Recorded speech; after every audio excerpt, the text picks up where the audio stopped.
اللہ تعالیٰ فرماتے ہیں کیا تم بے خوف ہو اس ذات سے جو آسمان میں ہے، ان یخسف بکم الارض، کہ وہ تمہیں زمین میں دھسا دے،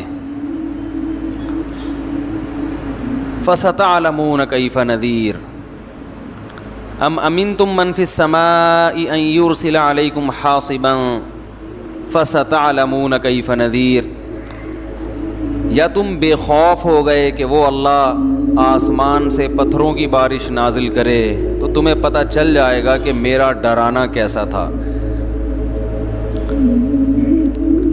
اللہ تعالیٰ کی ذات رحمت ہے، اپنے بندوں پہ مہربان ہے، رحم کرنے والا ہے، لیکن اللہ کی ذات کا ایک دوسرا پہلو بھی ہے۔ بھائی ان بچوں کو پکڑیں جا کے، یار وہ کدھر ہیں؟ شوکت بھائی، یہ بچے شور کر رہے ہیں۔ لیکن اللہ تعالیٰ کی ذات کا ایک دوسرا پہلو بھی ہے، وہ پہلو ہے انتقام لینا۔ ہمارے ہاں بعض خطیبوں کی عادت ہے کہ وہ ڈرانے والا پہلو بہت غالب کرتے ہیں، کہ ہر وقت لوگوں کو ڈراتے رہتے ہیں، جس سے مایوسی پھیلتی ہے۔ اور بعض خطیبوں کی عادت یہ ہوتی ہے کہ وہ اللہ کی رحمت کو ایسا بنا کے پیش کرتے ہیں کہ بس سب کی بخشش ہو ہی جائے گی، اور رمضان میں تو ویسے ہی بخشا جائیں گے، جمعے کو مر گئے تو بخش گئے، رمضان میں مر گئے تو پھر تو بخشش پہ مہر لگ گئی، اور اگر رمضان میں 27ویں رات کو مر گئے تو بے شک چرس پی کے مرے ہوں پھر بھی کہاں جائیں گے؟ جنت میں جائیں گے۔ گانا گا کے مرے ہوں یا چرس پی کے مرے ہوں یا کسی کی جیب کاٹتے ہوئے مر گئے، جانا سیدھا کہاں ہے؟ جنت میں۔ یہ بھی غلط ہے۔ اس میں جو اعتدال کی بات ہے وہ وہی بات ہے جو اللہ نے بتائی ہے۔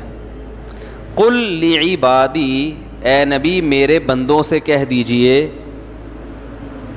انی انا الغفور الرحیم، کہ میں غفور بھی ہوں اور رحیم بھی، وان عذابی، لیکن یہ بھی بتا دیں کہ میرا جو عذاب ہے هو العذاب العلیم، وہ دردناک عذاب ہے۔ اس میں اللہ نے ہمیں بتا دیا کہ اللہ کے بارے میں تمہارا کیا کانسیپٹ ہونا چاہیے، یہ اللہ نے خود بتا دیا۔ اب دیکھیے قرآن کی بلاغت ہے کہ اللہ اپنے بارے میں جو بتانا چاہتے ہیں نا، اس کے بارے میں اللہ نے جو الفاظ استعمال کیے ہیں وہ بڑے عجیب ہیں۔ ہم جب کسی کو ڈراتے ہیں اور ہم جب کسی کو اپنے بارے میں یہ بتانا چاہیں کہ میں اچھا سلوک بھی کرتا ہوں لیکن جب میرا میٹر گھومتا ہے تو برا سلوک بھی کرتا ہوں، تو ہم یہ اس طرح بتائیں گے نا کہ بھائی میں بہت اچھا بھی ہوں لیکن بہت برا بھی ہوں، یہ کہیں گے نا ہم۔ بھائی میں بہت نرم دل بھی ہوں لیکن سخت دل بھی ہوں۔ ہم اپنا انٹروڈکشن یوں کروائیں گے اگر ہم چاہتے ہیں کہ ہمارے بارے میں ایک درمیان کی رائے قائم ہو۔ ان بچوں کو اللہ کے عذاب سے بھی ڈرایا جائے اور کچھ جنت کی لالچ بھی دی جائے تو پھر یہ بچے قابو میں آئیں گے۔ بھائی یہ ان کو بھیجو، یہ ان کا میٹر بڑا شارٹ ہوتا ہے، آپ ذرا جائیں اوپر جا کے بچوں کو سنبھالیں، پہلے کوشش کریں محبت سے، ورنہ پھر آپ دکھائیں کہ آپ کیا ہیں۔ یہ جو جانے لمبے سے یہ بڑا، میں نے کئی دفعہ دیکھا ان کا میٹر شارٹ ہوا ہے، تو یہ بچوں کو ذرا سنبھالنا پڑتا ہے ورنہ بچے کہاں باز آتے ہیں۔ تو ہم جب اپنا تعارف کروائیں گے تو ہم کیا کہیں گے؟ بھائی میں سخت بھی ہوں اور طبیعت نرم بھی ہوں۔ اللہ نے جب اپنا تعارف کروایا تو اللہ نے کہا قل لعبادی، اے نبی آپ میرے بندوں کو میرے بارے میں تعارف کروا دیں۔ کیا تعارف ہے؟ 3 طریقے ہو سکتے تھے اپنے انٹروڈکشن کے، جو اللہ کی صفات ہیں ان کو بیان کرنے کے 3 طریقے ہو سکتے تھے۔ ایک طریقہ یہ ہو سکتا تھا کہ میں غفور الرحیم بھی ہوں اور سخت عذاب والا بھی ہوں، سخت عذاب والا بھی ہوں۔ ایک طریقہ تو یہ ہو سکتا تھا۔ ایک طریقہ یہ ہو سکتا تھا کہ میری رحمت بھی بہت بڑی ہے اور میرا عذاب بھی بہت بڑا ہے۔ دیکھو ایک ہوتا ہے اپنی صفت بیان کرنا، ایک ہے اپنے فعل کی صفت بیان کرنا. تھوڑی سی ٹیکنیکل باتیں کچھ زیادہ ہو رہی ہیں، میں اس کو کوشش کروں گا آسان طریقے سے سمجھاؤں. اپنی صفت کا مطلب کیا ہے کہ میں ایسا ہوں، اور اپنے عمل کی صفت کا کیا مطلب میرا عذاب ایسا ہے، میں جیسا مرضی ہوں چھوڑو اس کو، میرا عذاب کیا ہے ایسا خطرناک. دوسرا رحمت کو یوں بھی بیان کیا جا سکتا ہے میں رحیم ہوں، اور ایک طریقہ یہ کہ اپنی صفت نہیں بلکہ میری رحمت ایسی ہے. بھائی نتیجہ تو دونوں کا ایک ہی نکلے گا نا، لیکن فرق کیا ہے، ایک میں اپنا تعارف کروایا جا رہا ہے، ایک میں اپنے فعل کا تعارف کروایا جا رہا ہے، اپنے عمل کا.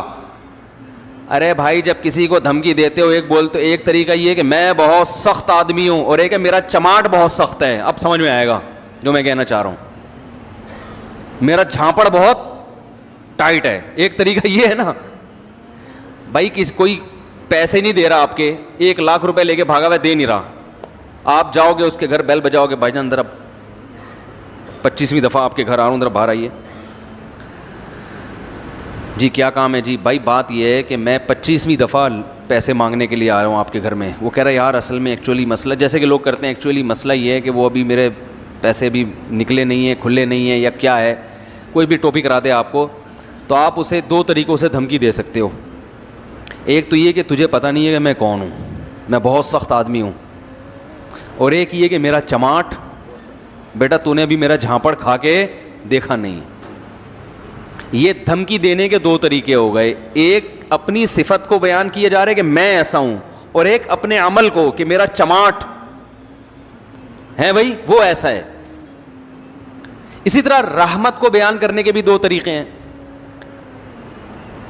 آپ نے کسی سے کہا کہ یار میرا ایک چھوٹا سا کام کر دو، وہ کر نہیں رہا، تو آپ کہہ رہے ہو یار تم تھوڑا سا میرا کام کرو گے نا تو میں بڑا نوازنے والا آدمی ہوں، یہ ذہن میں رکھنا. آج تم میرے کام آ جاؤ تو کل میں بہت نوازوں گا، کیونکہ میں بہت سخی آدمی ہوں، بہت نوازنے والا آدمی، بڑا قدردان ہوں. یہ اپنی صفت کو کیا کیا جا رہا ہے، ہائی لائٹ، کہ میں قدردان ہوں. اور ایک طریقہ یہ ہے کہ بھائی یار یہ میں چھوٹا سا کام تم سے کہا ہے، ضرورت ہے کر دو، اگر تم نے کر دیا تو ایک بات ذہن میں رکھنا کہ میں جب کسی کو نوازتا ہوں تو میری نوازشیں بہت زیادہ ہوتی ہیں. تو یہاں اپنے عمل کو بیان کیا جا رہا ہے کہ میرا عمل، نتیجہ دونوں کا ایک ہی نکلے گا نا، یعنی وہ خوش ہو جائے گا. اب قرآن کی بلاغت دیکھو، انداز دیکھو قرآن کا.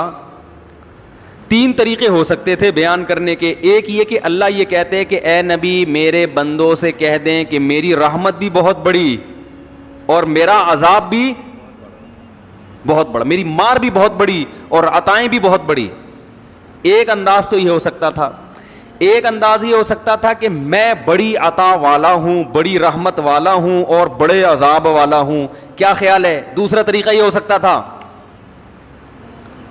لیکن اللہ نے، اور تیسرا طریقہ یہ ہو سکتا تھا کہ میں بہت عذاب والا ہوں، رحمت میری بہت بڑی ہے، یعنی رحمت بھی میری بہت بڑی. چوتھا طریقہ یہ ہو سکتا ہے کہ میں بہت رحمت والا ہوں، عذاب بھی میرا بہت بڑا ہے. ارے کیا ہو گیا بھائی؟ تو اللہ تعالیٰ نے 3 طریقے چھوڑ کر چوتھا طریقہ اختیار کیا. جہاں رحمت کی باری آئی تو اپنی صفت کو ہائی لائٹ کیا، یعنی کہ میری عطائیں بہت بڑی ہیں، نا میں بہت رحمت کرنے والا اور بہت مغفرت کرنے والا ہوں، لیکن عذاب بھی میرا کیا ہے، یعنی کہ میں بہت بڑے عذاب والا ہوں. اس آیت میں اللہ نے عذاب کی نسبت اپنی طرف کرنا پسند نہیں کیا. نسبت کا مطلب یہ کہ یہ اپنا انٹروڈکشن کہ میری صفت ہی یہی ہے. کیونکہ جب ہم کسی کو دھمکی دیتے ہیں نا کہ میں بہت مار والا ہوں، اس سے پتہ چلتا ہے کہ آپ کا کام مارنا پیٹنا ہے. کیا خیال ہے بھائی؟ جب آپ کسی کو یہ کہتے ہیں کہ میں بہت رحم دل ہوں، بہت عطاؤں والا ہوں، تو اس کا مطلب ہے میرا کام کیا ہے، عطائیں کرنا. لیکن جب آپ کسی کو کہتے ہیں کہ یعنی میری عطا بہت زیادہ ہے، تو اس سے یہ ثابت نہیں ہوتا کہ آپ ہمیشہ عطا کرتے رہتے ہیں. ہاں جب کرتے ہیں تو بہت زیادہ کر دیتے ہیں، لیکن یہ ثابت تھوڑی ہوتا کہ کرتے بھی رہتے ہیں. اسی طرح جب آپ دھمکی دیتے ہیں، ایک طریقہ یہ ہے بھائی میں ہوں ہی سر پھرا، میں ہوں ہی بڑا سخت، اور ایک طریقہ یہ ہے کہ بھائی جھانپڑ میرا بڑا سخت ہے. تو جھانپڑ سخت ہونے کا مطلب یہ ہے کہ بھائی میں سخت ہوں، میں سخت نہیں ہوں، لیکن جب مجھے غصہ آتا ہے نا تو پھر کبھی کبھار جھانپڑ بھی لگا دیتا ہوں، پھر وہ ہلکا بولو بھائی نہیں ہوتا. تو اللہ تعالیٰ نے جب رحمت کا تذکرہ آیا تو یہ نہیں فرمایا میری رحمت بہت بڑی ہے، اگر دوسرے مقام پر تو فرمائے میری رحمت بہت بڑی ہے، لیکن یہاں دونوں کا جب ایک ساتھ دونوں صفت کو جب ہائی لائٹ کیا جا رہا ہے اکٹھا، دو متضاد صفات کو، تو رحمت کو اپنی صفت بنا کے پیش کیا، عذاب کو اپنی صفت بنا کے پیش نہیں کیا. کہا قل لعبادی، میرے بندوں سے کہہ دیں، انی انا الغفور، میں مغفرت کرنے والا بھی ہوں اور رحم کرنے والا بھی ہوں، یہ میں والا ہوں، لیکن عذاب والا نہ نہ نہ، ان عذابی، میرا جھانپڑ بھی بہت سخت ہے، میرا عذاب بھی بہت کیا ہے سخت ہے. اس سے پتہ چل گیا کہ میں عذاب والا نہیں ہوں. آئے ہائے ہائے ہائے، بہت مشکل ہے سمجھانا بھائی. میں عذاب والا نہیں ہوں، لیکن کبھی کبھار جب عذاب دیتا ہوں تو پھر ہلکا جھانپڑ بھی لگا دیتا ہوں میں کبھی کبھار، پھر وہ جھانپڑ بہت سخت ہوتا ہے، وہ مکہ بہت سخت ہوتا ہے، وہ عذاب کا کوڑا بہت سخت ہوتا ہے. اس میں اللہ نے اپنا انٹروڈکشن کروایا، ان تین طبقوں کو غلط قرار دے دیا اس میں اللہ نے. وہ طبقے جو ہر وقت اللہ کی رحمت ہی کو بیان کرتے ہیں اور لوگوں کو یعنی بے خوف کر دیتے ہیں کہ بس سب کی مغفرت ہونی ہے، رمضان میں مر گئے، چرس پی کے مر جاؤ، کچھ بھی کر کے مر جاؤ، یتیم کا مال کھا لو، بہنے کی وراثت دبا کے بیٹھے ہوئے ہو، حج پہ کر جاؤ گے سب معاف ہو جائے گا، اور جناب مہر کھا گئے، اور جناب وہ ابا سے بھی تمیز سے بات نہیں کر رہا، اماں سے بھی تمیز سے گانے بھی گا رہے ہیں، اور پتہ نہیں کیا کیا ہو رہا ہے. بس اللہ بڑا غفور رحیم ہے، یہ تسبیح پڑھ لو وہ تسبیح پڑھ لو اور اللہ تو معاف کر دے گا، سب کچھ معاف کر دے گا، بس حقوق العباد معاف نہیں کرے گا. بعض لوگوں نے یہ کہا کہ کیوں بھائی حقوق العباد، حقوق اللہ بھی اللہ نے کہا کہ میں معاف نہیں کروں گا جب تک پکی توبہ نہیں ہوگی اور آئندہ نہ کرنے کا عزم نہیں ہوگا. ہاں حقوق العباد میں یہ ہے کہ صرف اللہ سے توبہ ضروری نہیں ہے، مخلوق سے معافی بھی ضروری، لیکن دونوں کا مسئلہ برابر ہے. حقوق اللہ بھی معاف نہیں ہوتے جب تک پکی توبہ نہ ہو. تو ان لوگوں پر بھی رد ہے جو ہر وقت اللہ کی رحمت کو ہائی لائٹ کرتے رہتے ہیں اور ایسا اللہ کو بنا کے پیش کر دیتے ہیں کہ لوگ کہتے ہیں یار ڈرامے بھی دیکھو، فلمیں بھی دیکھو، خواتین پردہ بھی نہ کریں، مرد نظر کی حفاظت بھی نہ کرے، اور میرے بھائی سعودی بینک میں جاب بھی کرتے رہو، سود بھی کھاتے رہو، انشورنس بھی کروا کے رکھو کہ ابا مر گئے تو اتنے پیسے ملیں گے، صحیح ہے نا، نہیں مرے تو نہیں ملیں گے، اور وراثت بھی تقسیم نہیں کرو، حج واجب ہے آپ کے اوپر، فرض ہو چکا ہے، آپ بڑھاپے کے لیے اس کو ٹال رہے ہیں. آج حج کب ہوتا ہے؟ سارے کاموں سے فارغ ہو کر اب کرنے دھرنے کے لیے کوئی کام بچا ہی نہیں ہے، پیسے پڑے ہوئے ہیں، تو چلو اب حج کر کے آ جاؤ. 100 چوہے کھا کے بلی چلی حج کرنے ہوتا ہے کہ نہیں ہوتا؟ ایک صاحب آئے مجھے کہنے لگے وہ سعودی بینک میں جاب کرتے ہیں، حج پہ جا رہے ہیں. میں نے کہا بھائی سعودی بینک کی جو ارننگ ہے وہ تو حرام ہے، تو اس سے حج کا کہاں ہوگا؟ انہوں نے کہا یہ تو غنیمت ہے، فلاں مسجد کا پیسہ کھا کے عمرہ کرنے گیا ہوا ہے. مسجد کا چندہ کھایا ایک صاحب نے اور فوراً کہاں نکلے؟ عمرہ کرنے. واڑے ہم نے کہا بڑا زبردست. میں نے کہا یہی بخشوانے جا رہا ہوگا. تو حرام پیسوں سے نہ عمرہ ہوتا ہے میرے بھائی، نہ حج ہوتا ہے، نہ صدقہ ہوتا ہے، نہ قربانی ہوتی ہے. تو لیکن اللہ کی رحمت کا ایسا مفہوم بنا کے پیش کر دیا، بس اللہ بہت غفور، سب بخش دے گا، سب بخش دے گا. رمضان میں بس 27ویں رات میں عبادت کر لو اور شب برات میں تھوڑا سا حلوے شلوے اور نہا دھو کے تھوڑا سا قل شریف کا اہتمام کر لو. بس یہ چند رسومات کا نام رہ گیا ہے. الحم سے لے کے والناس تک جو اللہ نے پورا قرآن بیان کیا. احادیث، غیبتیں اتنی ہو رہی ہیں، بہتان تراشیاں، گھروں میں لڑوانے کے کام اتنے ہو رہے ہیں. ویل لکل ہمزۃ لمزہ، اللہ قرآن میں کہہ رہا ہے تباہ ہو جائے وہ آدمی جو چغلیاں لگاتا ہے، جو تانے دے دے کے بھڑکاتا ہے لوگوں کو. ایک ہے کسی نے گناہ کیا، آپ چھپڑ میں لے جا کے محبت سے اصلاح کریں اس کی. ایک ہے اس کو اس پہ طنز کریں. طنز کرنے سے اس کی عزت نفس کیا ہوگی؟ مجروح ہوگی اور گناہ پہ جری ہوتا ہے. اس کو کہتے ہیں طنز کرنا. آج اصلاح نہیں کی جا رہی، کیا کیا جا رہا ہے؟ طنز. اس کی غیر موجودگی میں برائیاں کر کر کے نفرتیں. گھروں میں تو اتنا ہو رہا ہے، اتنا ہو رہا ہے، جٹھانیاں، نند، وہ کیا ہوتے ہیں نندیں، اور کیا ہوتا ہے؟ ابے جٹھانیاں بھی ہوتا ہے، نندے بھی ہوتے ہیں، اور بھی کچھ ہوتا ہے نا، دیورانی، یہ بھول گیا تھا میں، بہت اہم پارٹ ہے ان کا. دیورانیاں, جٹھانیاں اور نندیں. اسرائیل اور عرب کی ایسی جنگ نہیں ہے جیسی گھروں میں ان کی جنگیں چل رہی ہیں, لڑوا دیتی ہیں, بھائی بھائی کا گلا کاٹ رہا ہے. قطع رحمی کرنے والا حدیث میں آتا ہے جنت میں نہیں جائے گا. رشتہ داری توڑنے والا کہاں سے چلا گیا جنت میں بھائی؟ خونی رشتوں کو توڑا ہوا ہے یار. نبی صلی اللہ علیہ وسلم نے فرمایا جو خود پیٹ بھر کے کھائے پڑوسی بھوکا ہو وہ شخص مومن ہی نہیں, اللہ کو اس کا ایمان قبول ہے ہی نہیں. ہمارے حضرت فرما رہے تھے ایک دفعہ بیان میں کہ لوگ رمضان میں یہ تو بتاتے ہیں کہ بخشش ہوگی بخشش ہوگی, روزہ رکھا تراویح رکھی, بخشش پکی بخشش ہے, تیسرا عشرہ جہنم سے خلاصی, 27ویں رات میں تو جنت ہی جنت کا. یہ بھی تو حدیث میں آتا ہے کہ جو روزہ رکھ کے بھی جھوٹ نہ چھوڑے اس کو بھوک اور پیاس کے علاوہ کچھ بھی حاصل, اور جو تہجد پڑھ کے بھی برائی نہ چھوڑے اس کو رات کو جاگنے کے علاوہ کچھ بھی حاصل. یہ بھی تو حدیثیں ہیں. تو ایک طرف اللہ کی رحمت میں اتنا غلو کرایا جاتا ہے کہ لوگ گناہوں پہ جری ہونے لگتے ہیں, یار سب حلال ہے, سب کرتے رہو, بس یہ کر لیں گے یوں کر لیں گے, ایک مسجد کے ڈبے میں چندہ ڈال دیں گے 5 روپے اور وائپر والے کو 5 روپے پکڑا دیں گے, شیشہ بھی صاف ہو جائے گا اور صدقہ بھی ہو جائے گا. عیدی سینٹر میں ایک بکرا دے دیں گے, اور یہ بھی جب دیتے ہیں جب اپنا کوئی مریض بیمار ہوتا ہے. اور دوسری طرف غلو کیا ہے, بعض حضرات اتنا ڈراتے ہیں کہ 4 آدمیوں کے علاوہ کوئی جنت میں, وہ 4 مشہور شخصیات سب جانتے ہی ہیں, ان میں 2 پاکستان میں ہیں, ایک سعودی عرب میں ہے, اور ایک مجھے بھی ذہن میں نہیں آ رہی, لیکن وہ بھی جنت میں جائیں گے. انہوں نے ایسا دین کو بنا کے پیش کیا ہے کہ یہ سارے مولوی جہنمی ہیں بھائی, یہ سارے فرقہ پرست اور ان مولویوں کے پیچھے چلنے والے بھی سارے جہنمی, اور جناب جو اچھے اعمال ہیں وہ بھی قبول. اسلام ہی غلط آیا تھا صدیوں پہلے بر صغیر میں, جو اسلام آیا تھا وہ اسلام ٹھیک تھا ہی نہیں, اب ہم اس کو ٹھیک کرنے میں بولو بھائی لگے ہوئے.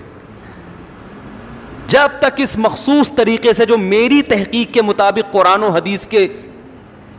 حدیث کی تحقیق ہے, جو میری تحقیق کے مطابق جب تک اس طریقے سے نماز نہیں پڑھو گے وہ سنت کے مطابق ہے ہی نہیں.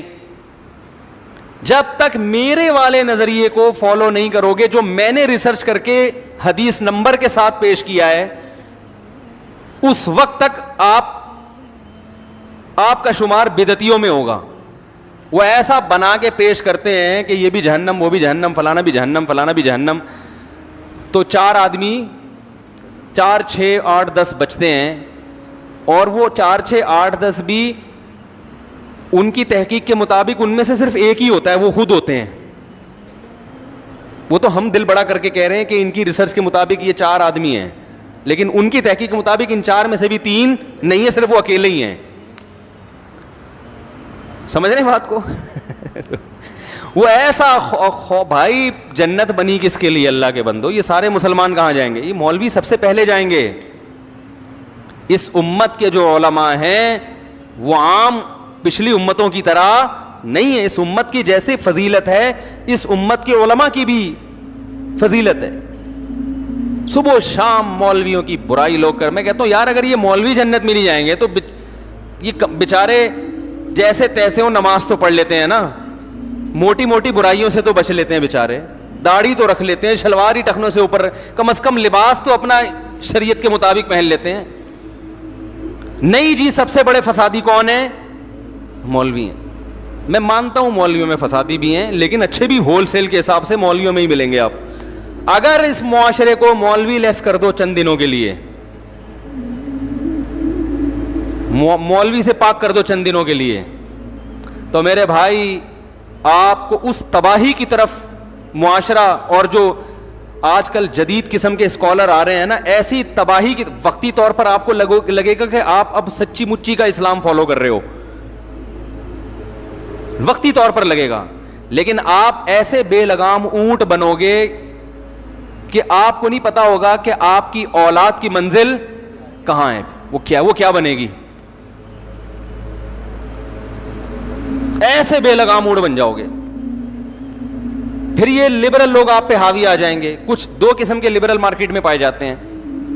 ایک جو لبرل پنے کی انتہا کو پہنچے ہوئے ہیں وہ تو اسلام کو مانتے ہی نہیں ہیں، جیسے فساد چودھری صاحب ہمارے بھی، وہ تو یعنی زبان سے کہتے ہیں کہ ہم مسلمان ہیں، لیکن ان کو طرز عمل سے ایسا لگتا ہے کہ ان کو افسوس ہو رہا ہے کہ میں مسلمان کیوں پیدا ہو گیا، میں مسلمان پیدا کیوں ہو گیا. کیونکہ یہ جب میوزک بھی انجوائے کرنا چاہیے، جو میوزک انجوائے نہیں کرتے وہ غلط ہیں. اور وہ جو ان کی مشہور تقریر ہے جس میں انہوں نے بہت اچھا انٹرویو دیا تھا، تو ان کے طرز عمل سے، اس طرح کے جو لبرل لوگ ہیں ان کے طرز عمل سے ایسا لگتا ہے کہ کاش ہم مسلمان پیدا نہ، کیونکہ وہ ہر چیز میں گورے کو ترجیح دیتے ہیں. یار وہ اچھے، تو بھائی تم پھر ادھر ہی جا کے رہو، اسی مذہب کو فالو کرو. اگر وہ مذہب لیس ہیں تو تم بھی مذہب لیس بن جاؤ.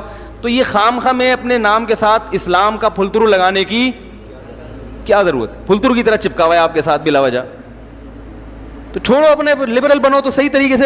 گورا منافق تو نہیں ہے نا بھائی. انگریز تو کہتا ہے میں قرآن و حدیث کو نہیں مانتا، لہذا وہ عقل سے دلائل دیتا ہے، وہ بحث کرتے ہیں عقل سے. اور یہ بات ان میں اچھی ہے کہ منافق نہیں ہے. واقعی اکثر گورے ہم نے دیکھے ہیں منافق نہیں ہوتے، جو اندر ہے وہی کیا ہے، باہر ہے. وہ کہتے ہیں میں مذہب کو مانتا ہی نہیں. جاؤ، ان کے چند بنیادی اصول ہیں، ان اصولوں کو لے کے وہ زندگی گزارتے ہیں. کہتے ہیں بھئی رسپیکٹ کا حق ہر آدمی کو حاصل ہے، ہر ایک کو عزت دو. جو ان میں اچھے لوگ ہیں ان کی بات کر رہا ہوں. عزت ہر ایک کو دو، تمیز سے ہر آدمی سے بات کرو، چوری نہ کرو، یہ نہ کرو، ملک کے قوانین کو فالو کرو. انہوں نے ایک اصول بنایا ہوا ہے، نماز روزہ ان کی لغت میں اور ان کی ڈکشنری میں جنت جہنم بولو بھائی نہیں.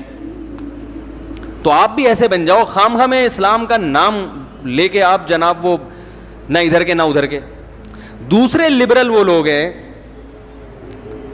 کہ وہ مسلمان تو کہتے ہیں اپنے آپ کو اور ان کو اسلام سے محبت بھی ہے، لیکن ان کو اسلام ایسا چاہیے جو انگریزوں کو بھی پسند ہو. سمجھ میں آ رہی ہے بات؟ تو اب ایسا اسلام تو نازل ہوا نہیں جو انگریزوں کو کیا ہو، صحیح نا، پسند ہو. تو وہ یہ کوشش کرتے ہیں کہ یہ پرانے والے اسلام کو کاٹ چھانٹ کر کے نیا بنا دیا جائے، جدید تقاضوں کے مطابق بنا دیا جائے. تو اس ٹائپ کے لوگ بھی ہیں جو آپ سنتے ہی ہیں یوٹیوب پہ، اس ٹائپ کے لوگ بھی آ رہے ہیں کہ بھائی اسلام کو اب کیا کرنا چاہیے. بولو نا بھائی، تھوڑا چینج کرنا چاہیے. چینج کا مطلب یہ کہ یہ پردہ ایکچولی اصل میں آنکھوں کا ہونا چاہیے. داڑھی اصل میں وہ تو ایک کلچر تھا، تو وہ داڑھی واڑی تو کچھ بھی نہیں ہوتا. سنت کوئی رکھنا چاہے تو ٹھیک ہے. اصل تو اسلام یہ ہے کہ لوگوں سے محبت سے پیش آؤ. تو یہ تو قادیانی بھی کہتا ہے بھائی لوگوں سے، انگریز بھی کہتا ہے، ہندو بھی کہتا ہے لوگوں سے محبت سے پیش آؤ. نماز پڑھ لو، بہت اچھی بات ہے. ایک نماز چھوڑنے والے کو حکومت سزا بھی دے، کوڑے بھی لگائے. اسلام میں تو یہ نا کہ حکومت بے نمازی کو کیا دے گی، مسلمان کو سزا ملے، غیر مسلم کو نہیں، مسلمان کو سزا ملے گی اسلامی حکومت میں. نہیں یہ سزا وزا نہیں ہوتا. تو انہوں نے اتنا زیادہ ماڈرنزم کی طرف گئے. دیکھو اسلام ماڈرنزم کے خلاف نہیں ہے، یہ ذہن میں رکھو. لیکن جو یہ لوگ ہمیں جس قسم کا ماڈرن بنانا چاہتے ہیں وہ ماڈرنزم ہے جو اسلام کے بالکل وہ ماڈرنزم ہے بھی نہیں. وہ بے حیائی اور عیاشی کو انہوں نے ماڈرنزم کا نام دیا ہوا ہے. دیکھو اسلام اگر ماڈرنزم کے خلاف ہوتا تو نبی صلی اللہ علیہ وسلم نے، نبی کے دور تک بھی تو کچھ ترقی ہو چکی تھی نا. حضرت آدم علیہ السلام جب دنیا میں آئے تھے اس وقت تو پہیا بھی نہیں تھا، اس وقت تو یہ تلواریں بھی نہیں تھیں، اس وقت تو پتہ نہیں ڈنڈوں سے لڑتے ہوں گے یا کیا کرتے ہوں گے، کچھ بھی نہیں تھا نا. کوئی فیکٹری نہیں تھی تو تلوار کہاں سے بنے گی. لیکن نبی کے دور میں تلواریں استعمال ہوئی ہیں نا لڑائی میں، توپوں کا استعمال بھی ہوا ہے. تو یہ اس دور کی ٹیکنالوجی تھی کہ نہیں تھی؟ تو نبی نے اس ٹیکنالوجی کا بھرپور استعمال بولو بھائی کیا ہے. اور صحابہ نے اس سے زیادہ ٹیکنالوجی کا استعمال کیا.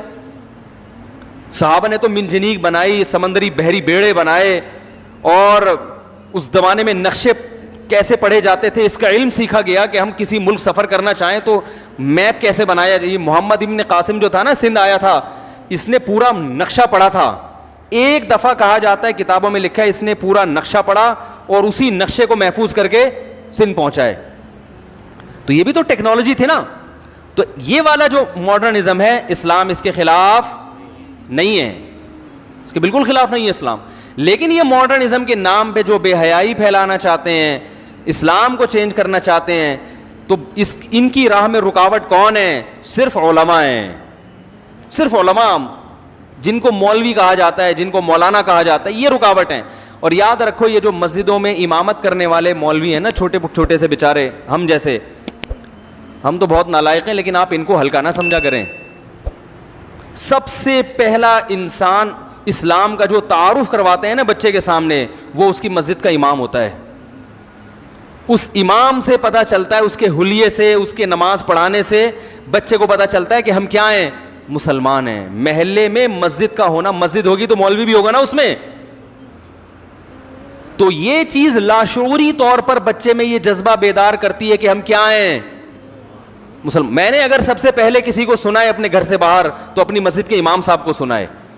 لیکن جب انسان بڑا ہو جاتا ہے, بڑے بڑے اسکالر ملتے ہیں, تو اپنی مسجد کے محلے کے امام کو وہ کیا ہو جاتا ہے, بھول جاتا ہے. اس کی مثال بالکل ایسے ہے جیسے مدرسے میں وہ استاذ جس نے اس کو الف با تا سکھایا تھا, اس کا سب سے بنیادی کردار ہوتا ہے بنیاد رکھنے میں, لیکن طالب علم اس استاذ کو یاد نہیں رکھتے, یاد رکھتے ہیں اس کو جو بخاری پڑھاتے ہیں. کہ بنیاد کس نے رکھی تھی, جس نے الف با تا سکھایا تھا. تو یاد رکھو, انگریز جب بھی کہیں گیا ہے نا اور اس نے اگر اسلام ختم کرنے کی کوشش کی ہے تو سب سے پہلے وہاں مسجدوں پہ پابندی لگائی اور مسجد کے مولوی کو پکڑا ہے اس نے. جہاں سے بھی اسلام ختم کرنے کی کوشش کی گئی ہے, ترکی میں جب انقلاب آیا تو سب سے پہلے کس پہ قابو پایا گیا ہے, مسجد کے مولویوں پر. اس کو پتا تھا مصطفیٰ اتاترک کو کہ ان کو سب سے پہلے لگام دو, ورنہ اسلام کو ختم کرنا ممکن نہیں ہے. تو یہ کیا بات کر رہی تھی, کہاں سے کہاں چلا گیا میں. تو یہ جو ہے نا دو انتہائیں ہیں, تو ان انتہاؤں میں سیدھا راستہ کون بتاتا ہے, صرف علماء بتاتے ہیں. تو اس امت کے علماء کو انبیاء کا وارث قرار دیا گیا. حدیث میں آتا ہے العلماء ورثۃ الانبیاء, علماء نبیوں کے وارث ہیں, کیونکہ اب نبی نہیں آئیں گے تو ان کی جانشینی کون اختیار کرے گا, علماء اختیار کریں گے. تو میں یہ عرض کر رہا تھا کہ ایک طبقہ وہ ہے جو اللہ کی رحمت کو بہت بنا کے پیش کرتا ہے, دوسرا طبقہ ایسا بنا کے پیش کرتا ہے کہ سارے مولوی جہنم میں جا رہے ہیں. تو بیچارے وہ مولوی جو آپ کو اسلام بتاتا ہے, جو مسجدوں میں نماز پڑھاتا ہے, جو بیچارہ اذان دیتا ہے, جو ایک طبقہ ہے جو دین کی خدمت کے لیے اپنے آپ کو فارغ کر کے بیٹھا ہوا ہے, اسی کو آپ نے جہنم میں بھیج دیا. ہاں ٹھیک ہے, ان میں کچھ غلط بھی ہوتے ہیں, میں مانتا ہوں کہ جہنم میں بھی جائیں گے. اور ایسے ایسے لطیفے لوگوں نے الٹے الٹے بنائے ہوئے ہیں کہ وہ ایک صاحب مجھے لطیفہ سنانے لگے کہ جو ہے نا وہ ایک آدمی کو خواب آیا, وہ جنت میں گیا تو اس کو کوئی حور ہی نہیں مل رہی. تو اس نے کہا بھائی یہاں تو بڑی حور ہیں. اس نے کہا بھائی یہ حور سے نکاح پڑھانا پڑے گا, اور نکاح کے لیے کوئی مولوی ہمیں جنت میں مل نہیں رہا. تو میں نے کہا ٹھیک ہے بیٹا, بنا لو مولویوں پہ لطیفے, جنت میں کوئی مولوی مل نہیں رہا. تو میں اپنے طلبہ سے کہتا ہوں جو ہمارے مدرسوں میں طلبہ پڑھتے ہیں نا, میں کہتا ہوں اس زمانے میں 8 10 سال اپنی جوانی کے بہترین ایام فارغ کر کے دینی تعلیم حاصل کرنا 24 گھنٹے کے لیے, یہ ظرف کسی دوسرے مذہب والوں میں نہیں ہے. میں کہتا ہوں ٹھیک ہے کوئی عملی کوتاہی بھی ہوگی, لیکن اللہ تمہارے اس عمل کو انشاءاللہ ضائع نہیں کرے گا. یہ بڑے قربانی کی بات ہے کہ وہ دور جب آپ کمانے کے قابل بنتے, میں جب مولوی بننے کے لیے آیا تو مجھے پتا ہے میرے کیا جذبات تھے. میرے دوست کوئی ڈپلوما کر رہا ہے کمپیوٹر میں, کوئی پاکستان نیوی میں جا رہا ہے کمیشن آفیسر, کوئی آرمی میں جا رہا ہے, کوئی یہ کر رہا ہے. ان کو دیکھ دیکھ کے ہمارے بھی بڑے جذبات ہوتے تھے کہ ہمارے بھی پر لگیں اور ہم بھی اڑ جائیں. ایسے وقت میں ہم کہاں جا کے بیٹھ گئے مدرسے کے بچوں کے ساتھ. تو وہ جو میرے ذہن میں شیطان وسوسے سے ڈالتا تھا نا کہ یار ہم تو ترقی میں پیچھے. ایک ہمارے رشتے دار ملے, انہوں نے بولا کہ خیریت یہ تم نے یہاں جو میری عمر 18 سال تھی اس وقت. 18 سال میں کیا جذبات ہوتے ہیں انسان کے, میں یہ کروں گا, میں یہ کروں گا. پائلٹ سے کم تو تھا ہی نہیں. کیا بنو گے بھائی پائلٹ؟ 15 سال تک 13-14 سال تک پائلٹ بننا تھا. 16-17 سال میں ہم نے کہا یار پائلٹ نہیں بلکہ کوئی 18 یا 20ویں گریڈ کے کوئی اور آفیسر بن جائیں گے. تو بہت سارے خیالات ہوتے ہیں اس عمر میں انسان میں. تو میں جب مدرسے میں گیا نا تو ہمارے ایک رشتے دار نے پوچھا یہاں کتنے سال کی پڑھائی؟ ان کا خیال تھا 2-3 سال کی ہوگی اور صبح جانا ہے دوپہر کو واپس آنا ہے. میں نے کہا بھائی, انہوں نے کہا ابھی جب آپ جمعے کو جا رہے ہو مدرسے تو واپس کب آؤ گے؟ میں نے کہا اگلی جمعرات کو, یعنی 1 ہفتے بعد. انہوں نے کہا پڑھائی کا شیڈول کیا ہے, مدرسے کی ٹائمنگ کیا ہے؟ میں نے کہا صبح سے لے کے اگلی صبح تک. سمجھ آ رہی ہے بات؟ اسی میں کھانا بھی ہے, اسی میں آرام بھی ہے, اسی میں وقفہ بھی ہوتا ہے. لیکن مدرسے والے چھوڑتے نہیں تھے بھائی, پورا شیڈول. رات کو آپ نے تکرار کرنا ہے اگلے دن کے سبق کا, تو آپ کو گھر جانے کی اجازت نہیں ہے. جمعرات کو گھر آتے تھے اس غم کے ساتھ کہ کل واپس چلے جانا ہے. اس میں 1 گھنٹہ گھر پہنچنے میں لگتا تھا, 2 گھنٹے ہی ہمیں بڑے بھاری لگتے تھے کہ 1 گھنٹہ تو گھر پہنچنے میں نکل گیا اور اگلا 1 گھنٹہ پہلے جانا ہے ہم نے. تو وہ پھر انہوں نے کہا کہ یہ پورا ہفتہ یہ کتنے سال ترتیب چلے گی؟ میں نے کہا 8 سال. تو مجھے اچھی طرح ان کا ملفوظ یاد ہے. انہوں نے کہا اپنے رشتہ داروں سے مشورہ کیا, دوسرے بھائیوں سے, کہ تم یہ جو کرنے جا رہے ہو یہ صحیح کام کر رہے ہو, یہ عمر ہے تمہاری کیریئر بنانے کی اور 8 سال اس میں لگا دیے. تو میں اپنے طلبہ سے کہتا ہوں کہ بھائی ٹھیک ہے ہمارے طلبہ میں بڑی کوتاہیاں ہوں گی, لیکن انشاءاللہ اللہ تمہارے اس عمل کو ضائع نہیں کرے گا اگر تم زندگی بھر علم سے جڑے رہے.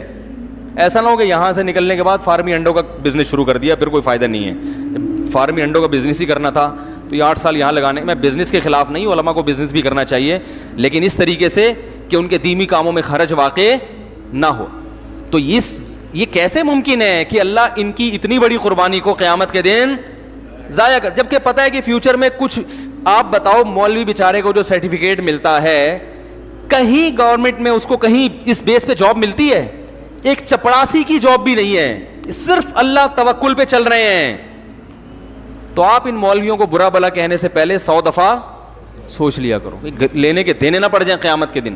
ہاں ٹھیک ہے برائی ہر طبقے میں ہے, تو بھائی وہ تو ڈاکٹروں میں بھی ہے, انجینئروں میں بھی ہے, ہر جگہ ہی ہے کچھ نہ کچھ. لیکن میں نے اپنی آنکھوں سے دیکھا ہے کہ اہل حق علماء کی بات کر رہا ہوں کہ ان میں برائی کا ریشو کم ہے, اور کچھ خوبیاں تو مولاناؤں میں ایسی ہیں جو ہمیں شاید ہزاروں میں کہیں ایک ہی نظر آئے. جتنے مولوی میں نے اپنی زندگی میں دیکھے ہیں سب سخی دیکھے ہیں, اب تک میں نے کوئی کنجوس مولوی نہیں دیکھا. دوسری صفت, میں نے کوئی ایسا نہیں دیکھا جو کم تنخواہ میں روتا ہو, ڈپریشن میں چلا جاتا ہو. کم تنخواہ ہوگی پھر بھی خوش و خرم ہوگا کہ ماشاءاللہ یار اللہ کا دیا. وہ الگ بات ہے محتمل سے پڈا ہو رہا ہوگا اس کا, یار تھوڑی سی تنخواہ بڑھاؤ, لیکن ڈپریشن میں نہیں جائے گا. صحیح ہے نا, ڈپریشن میں نہیں جائے گا, خودکشی کے خیالات نہیں آئیں گے. اللہ پہ اعتماد اور اللہ پہ توکل, یہ 2 بڑی صفات ہیں بھائی, بہت بڑی صفات ہیں. خامیاں ہیں, کہیں آپ میرے سامنے مثالیں دینا شروع کر دو, لیکن اوور آل خیر کا الحمدللہ غلبہ ہے, اور یہ ایسی خیر ہے جو دوسرے طبقوں میں ہمیں شارٹ نظر آتی ہے. یہ جو مسجد میں آ کے سنبھال لینا, مسجد میں نمازیں پڑھانا 5 ٹائم اور اپنے آپ کو باؤنڈ کر لینا اور پھر تھوڑی سی تنخواہ لے کے اس پہ گزارا کرنا, اتنا ظرف میرے بھائی دوسرے لوگوں نے بنائی ہیں مسجدیں, اور پھر انہوں نے سوچا مولویوں کو امام نہیں رکھیں گے, کہیں سے فلانی جگہ سے وہ والا پروفیسر صاحب کو امام لے کر آئیں گے. وہ پروفیسر صاحب 2-4 دن سے زیادہ ٹکے نہیں, پھر وہ کرتے کیا, کسی دوسرے کو امام بنایا, خود پتلی گلی سے نکلے. وہ کہتے ہیں 5 نمازیں پڑھانا میرے لیے ایسے ہے جیسے غزوہ بدر میں جہاد کرنا. صحیح ہے نا. تو یہ بڑی مسجدوں میں قاریوں کو, حضرت مفتی ابو لبابہ صاحب ترکی کا دورہ کر کے آئے, وہاں کچھ تھے لوگ, مفتی صاحب نے دیکھا وہ 2 گھنٹے پڑھاتے ہیں وہاں پہ بچوں کو قرآن, ٹھیک ٹھاک تنخواہیں لے رہے ہیں. تو مفتی صاحب نے کہا ہمارے ہاں انڈیا, پاکستان اور برما اور بنگلہ دیش, ان میں آ کے قاریوں کو دیکھو ذرا, 8-8, 9-9, 10-10 گھنٹے پڑھا رہے ہوتے ہیں بچوں کو, اور پوری زندگی اسی میں لگا دیتے ہیں, اور تنخواہ 8,000, 9,000, 10,000. یہ اچھی تنخواہوں کی بات کر رہا ہوں. انہوں نے کہا یہ کیسے ممکن ہے؟ انہوں نے کہا یہ جذبہ ہے کہ بھائی ہم نے پوری زندگی کیا کرنا ہے, قرآن کی تعلیم کو عام کرنا ہے. اللہ تعالیٰ ہمارے دادا کی مغفرت کرے. میرے دادا نے سہارنپور میں 60 سال ایک جگہ بیٹھ کر بچوں کو قرآن پڑھایا ہے, حفظ کروایا ہے. 60 سال تک صبح سے شام کام کیا تھا؟ بولو بھائی, حفظ کروانا. وہ بھی کیا تھے؟ مولوی. نہیں یاری بات میرا خیال. 60 سال تک صرف کام کیا تھا؟ ایک جگہ 60 سال گزار دینا, پوری زندگی ہو گئی نا. یہ آسان کام نہیں ہے. لیکن بھائی یہ خوش ہے, مطمئن ہے کہ میرے سے اللہ کیا لے رہا ہے, قرآن کی خدمت. تو آج بھی آپ کو ملیں گے, بہت لوگ ملیں گے آپ کو ایسے. آپ جائیں نا, آپ صرف یوٹیوب کو دیکھ رہے ہیں, آپ سروے کرو, انشاءاللہ آپ کو ان میں خیر زیادہ نظر آئے گی. تو اس لیے بعض لوگ جہنم کا ایسا بنا کے پیش کرتے ہیں, لگتا ہے کہ جنت میں جانے والے 4-5 آدمیوں کے علاوہ کوئی جنت میں نہیں جائے گا, اور ایسا اللہ کے عذاب سے ایسا ڈراتے ہیں. یعنی جہاں شریعت نے گنجائشیں رکھی ہیں اس کو بھی اتنا سخت بنا. ایک صاحب جماعت کی اہمیت پہ بیان کر رہے تھے کہ جماعت کی نماز اتنی ضروری ہے, اگر نہیں پڑھی جماعت سے تو یہ ہو جائے گا, اور اگر تم, بس کیا بتاؤں میں نے کہا یار انہوں نے, جماعت کی بڑی اہمیت ہے اسلام میں, لیکن حضرات فقہا نے قرآن و سنت ہی کی روشنی میں کچھ آزار بیان کیے کہ بھئی یہ عذر ہے تو جماعت سے نماز چھوڑ سکتے. میں نے کہا یہ اتنا سخت بنا کے انہوں نے پیش کر دیا کہ اب جماعت سے نماز پڑھنا لوگوں کے لیے آسان نہیں بلکہ مشکل. لوگ کہیں گے یار یہ تو ہمارے بس میں ہے ہی نہیں. حالانکہ فقہا تو دین کو زیادہ سمجھتے ہیں نا. انہوں نے بتایا کہ بھئی یہ آزار ایسے ہیں, آپ کو شدید بھوک لگ رہی ہے, آپ کے سامنے کھانا آ گیا, اب آپ کو ڈر ہے میں نماز پڑھنے جاؤں گا تو کھانا ٹھنڈا ہو جائے گا, تو آپ جماعت سے نماز چھوڑ سکتے ہیں. جہاں شریعت نے گنجائشیں دی ہیں وہ گنجائش دینی چاہیے, بلا وجہ نہ چھوڑیں. اور ایسا ہی بھی نہ ہو کہ روزانہ اسی ٹائم پہ کھانا پکوانا شروع کر دیں. رشوت کے معاملے میں کہیں شریعت نے گنجائش دی ہے کہ آپ پہ ظلم ہو رہا ہے تو ظلم سے بچنے کے لیے آپ رشوت دے سکتے ہیں, بہت ساری ہے. لیکن وہ رشوت پر بیان کریں گے تو ایسا کہ آدمی کہے گا بھائی میں تو کسٹم میں جو آدمی ہے وہ تو گیا جہنم میں. ویسے تو وہ ویسے بھی جنت میں مشکل ہی لگ رہا ہے مجھے بھی, میری اپنی رائے بھی یہی ہے, لیکن بعض کسٹم والے جنت میں بھی شاید چلے جائیں. ٹھیک ہے, وہ جو بیچارہ کنٹینر چھڑوا رہا ہے نا, کنٹینر چھڑوا رہا ہے, اس کو تو رشوت مجبوری میں دینی پڑتی ہے. وہ تو نہیں دے گا تو وہ تو کنٹینر قیامت تک اس کا وہیں کھڑا رہے گا. لیکن محترم نے رشوت کے خلاف ایسا بیان کیا کہ جہاں شریعت نے گنجائش رکھی ہے وہ گنجائش لوگوں کو نہیں بتائی. لوگ کہتے ہیں یار ہمارا تو بزنس ہی نہیں ہو سکتا, ہم تو کاروبار کر ہی نہیں سکتے کیونکہ یہاں تو جگہ جگہ کھانچے کھلے ہوئے ہیں. حکومت کے جو سرکاری جو لوگ ہیں نا افسران, منہ کھول کے بیٹھے ہوئے ہیں, ان کے منہ میں جب تک ہڈی نہ ڈالو بزنس ہو ہی نہیں سکتا. تو مفتی صاحب نے فتویٰ دے دیا کہ ہڈی ڈالنا جائز نہیں ہے, تو وہ پھر وہ کہتے ہیں یار جانا ہی جہنم میں ورنہ تو بھوکے مر جاؤ یہاں پہ. تو یہ ایک شریعت کا وہ پہلو ہے جو بہت. حقوق پر بات ہوگی تو والدین کے حقوق پر بعض لوگ بات کرتے ہیں, اتنا زیادہ خطرناک بنا کے پیش کر دیتے ہیں کہ انسان کہتا ہے بھائی میں ماں باپ کے حقوق ادا کر ہی نہیں سکتا. وہ ایک مولوی صاحب نے تقریر کی, بولا ماں کا اتنا حق ہے, یہ ہو گیا تو جہنم, یہ ہو گیا تو جہنم, یہ ہو گیا تو جہنم. وہ پریشان, اس نے بولا بھائی میری اماں تو ویسے ہی مجھے صبح شام تنگ کرتی رہتی ہیں اور جھگڑا تو ہوتا ہی ہے. اب اس نے جا کے اماں کو جان سے ہی مار دیا. اس نے بولا یار جان سے کیوں مارا؟ اس نے بولا بھائی ان کے حقوق ادا کرنا میرے بس میں. آج میں نے بیان سنا اتنے خطرناک حقوق ہیں, میں نے کہا حقوق کا اڈا ہی ختم کر دو. بھائی نہ یہ رہیں گی نہ ان کے حقوق رہیں گے. تو اتنا خطرناک بنا کے پیش کرتے ہیں. حالانکہ جہاں اسلام نے ماں باپ کے حقوق بیان کیے ہیں وہیں ایک باؤنڈری بھی کھینچی ہے کہ اس سے اتنے ہیں, اس سے زیادہ بولو بھائی نہیں ہے, اس سے زیادہ نہیں.